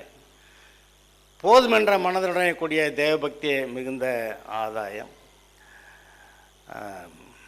இன்னும் ஒரு வார்த்தையை சொல்லிடுறேன், விளக்கம் சொல்லலை. நம்ம வாழ்க்கை ரொம்ப கஷ்டப்பட்டேன், இவ்வளோ வேதனை, இந்த கண்ணீர், காசு இல்லை, வீட்டில் சண்டை, இங்கே வந்து ஆஸ்பத்திரியில் போட்டு இவ்வளோ நாளாக இழுத்துக்கிட்டு கிடக்குது. ஆண்டவரே நீர் பார்க்கலையா, என் பாடுகளெல்லாம் பார்க்கலையா, என் வேதனையெல்லாம் பார்க்கலையா, எனக்கு செவி கொடுக்கணும். இந்த வேதனைகளெல்லாம் பார்த்து ஆசீர்வதிக்கிறவர் கர்த்தர் அல்ல, விசுவாசத்தை ஆசீர்வதிச்சிருவார். ஒரு தடவை ஒரு ஜெப குறிப்பு வந்துச்சு. எங்கள் வீட்டில் 3 பிள்ளைய பாஸ்டர், ஒரு டேப் ரெக்கார்டர் தான் இருக்குது. இது 3 பேருக்கு பங்கு போடுறது பிரச்சனையாக இருக்குது. அதனால் 3 பேருக்கு 3 டேப் ரெக்கார்டராக வேணும், அதுக்காக ஜெபம் பண்ணுங்க பாஸ்டர்னு. ஏன்டா எத்தனை பேருக்கு டேப் ரெக்கார்டரே இல்லை, நீ வந்து 3 பேருக்கு 3 கேட்குற, அப்படி நமக்கு கோவம் வந்து அப்படியா கேட்குற அப்படின்ட்டு நம்ம ஜெபம் பண்ணணும்னு நினைக்கிறீங்க? ஜெபமே பண்ண மாட்டோம். ஆனால் கர்த்தர் கொடுக்குறேங்கிறப்ப நீ யார் தடுக்கிறதுக்கு? ஆளுக்கு ஒன்றா கொடுக்குறேன்னா அவர் கொடுக்குறேன்னா நீ யார் தடுக்கிறதுக்கு? ஆண்டவரே ஸ்தோத்திரம் கேட்டிருக்காங்க, இயேசுவின் நாமத்தில் அப்படி ஆக்கடவுது, அவ்வளோதான், தீர்ந்து வச்சு. ஆனால் இந்த ஒன்றும் இல்லாமல் இருக்கானே, ஒரு டேப் ரெக்கார்டர் கூட இல்லாமல் இருக்கிறானே, அவனுக்கு கிடைக்கவே மாட்டேங்குது. மண்டி ஓடுறேன், எனக்கு இல்லை, எனக்கு இல்லைன்னு உனக்கு தெரியுமில்ல, கொடுக்கணுமில்ல. தெரியாதா? அவருக்கு தெரியும், ஆனால் கொடுக்க மாட்டார். ஏன்னா உனக்கு விசுவாசம் இல்லை. ஆஸ்பத்திரியிலே படுத்து 6 மாசமா நல்லா பயங்கர ஆளாக இருந்த ஆளு இப்போ ஒல்லி குச்சி ஆயிட்டாரு. ஆண்டவரை நீர் பார்க்குறீரே, சுகம் கொடுக்கக்கூடாதா? கொடுக்க மாட்டார். அவர் ஒன்று வேதனையை பார்த்து, ஜனங்கள் படுற கஷ்டத்தை பார்த்து ஆசீர்வதிக்கிறவர் அல்ல. அவர் வந்து உங்களுடைய விசுவாசத்தை பார்த்து ஆசீர்வதிக்கிறவர். பாஸ்டர் எழுதியிருக்கு பாஸ்டர், எகிப்து தேசத்தில் அவங்க படுற பாடெல்லாம் பார்த்து நான் இறங்கி வந்தேன் அப்படின்னு சொல்லியிருக்குல்ல பாஸ்டர். ஆமாம், இறங்கி வந்தார். எதுக்கு? அவங்க படுற பாட்டை பார்த்தா. ஆமாம், உண்மைதான். ஆனால் ஆபிரகாம்கிட்ட முதல்லையே வாயை விட்டுட்டார். அதன் நிமித்தம் ஆபிரகாம் நிமித்தம்தான் இறங்கி வந்து வேலையை பார்த்தாரு. ஆனால் இவங்க அடங்கலை, அத்தனை பேரையும் கொண்டு விட்டார்.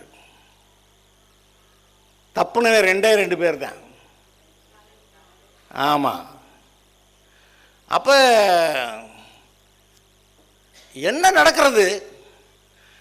கர்த்தர் நல்லவர் என்று விசுவாசித்தால் எனக்கு சகலத்தையும் அதனதன் காலத்திலே நேர்த்தியாய் செய்கிறவர் அப்படின்னு நம்ம உத்தம இருதயத்தோடு நம்முடைய வாழ்க்கையில் முன்னேறினா அதனதன் காலத்திலே சகலம் நேர்த்தியாய் நடக்கிறது. ஆனால் நம்ம இது நடக்குமா அது நடக்குமா, அந்த அவங்க அப்படி இருக்காங்க இவங்க அப்படி இருக்காங்க, அவன் நம்மட நான் பேசாலும், இது வந்து ஒர்க் அவுட் ஆகவே ஆகாது. இந்த பொறாமையும் போட்டியும் இருக்கிற சமாதானத்தை கெடுக்கும். இங்கே யார் கூடயும் பொறாமையும் போட்டியை வைக்க வேண்டியதில்லை. கர்த்தர் உங்களை நேரடியாக ஆசீர்வதிக்கிறார். அவரை நோக்கி பாருங்கள், பிரகாசம் அடைவீர்கள். பிலிப்பியர் 1:5 அதை மட்டும் வாசிக்க முடிச்சிடலாம். பிலிப்பியர் 1:5, உங்களில் நற்கிரியை தொடங்கினவர், உங்களில் நற்கிரியையை தொடங்கினவர் அதை இயேசு கிறிஸ்துவின் நாள் பரியந்தம், அதை இயேசு கிறிஸ்துவின் நாள் பரியந்தம் முடிய நடத்தி வருவார் என்று நம்புகிறேன்.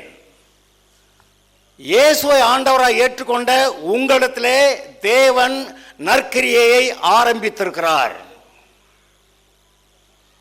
எத்தனை பேர் விசுவாசிக்கிறீங்க? அவன் ஒருத்தர் ரட்சிக்கப்பட வரைக்கும் அவன் நற்கிரியை செய்ய முடியாது. ஏன்னா அவன் பாவி, பாவம் தான் செய்வான். அதனால தான் அந்த ஒன்றுக்கு உதவாத அந்த கிரியைகள், வீணான கிரியைகள், அது என்ன போட்டிருக்கு? செத்த கிரியைகளுக்கு நீங்களாகும். அப்போ உலகத்தில் நல்லவனாக தெரிகிறேன், நல்லா செய்கிற மாதிரி தெரியுது, ஆனால் அவனுடைய கிரியைகள்லாம் செத்தது. ஏன்னா அவன் ரட்சிக்கப்படலை. நீங்கள் ரட்சிக்கப்பட்டிருக்கீங்க, கர்த்தருடைய பிள்ளையாக இருக்கீங்க, நீதிமான் ஆக்கப்பட்டிருக்கிறீங்க, பரிசுத்தமாக்கப்பட்டிருக்கீங்க, கர்த்தருடைய மகிமை உங்களை மூடி இருக்கு. நீங்கள் கர்த்தருடைய பிள்ளையாக இருந்து கர்த்தருடைய சாட்சி அங்கே வாழ்கிறீங்க, நல்லவங்களாக வாழ்கிறீங்க. நீங்கள் நல்லவங்க தானா? நல்லவங்க தானா? நல்லவங்க தானா? எங்க அவனே பாடுறேன், நல்லவன் எனக்கு நானே நல்லவன் அப்படின்லாம் பாடுறாங்களே, எங்க நமக்கு சொல்லக்கூடாதா? சினிமாவில் அப்படியெல்லாம் பாட்டு வருது, உலகத்தார் பாடுறாங்க. கர்த்தருடைய பிள்ளைகள் நான் என்னை நல்லவன் சொல்கிறது நோ. நான் பாவி. என்ன எங்கேயா போகுது உலகம்? கர்த்தர் கூப்பிட்டு ஏன் என்னடா நான் சொல்கிறது உண்மை கவனிக்க மாட்டியா அப்படின்றாரு. நீங்கள் அவருடைய பிள்ளையாக இருக்கிறீர்கள்.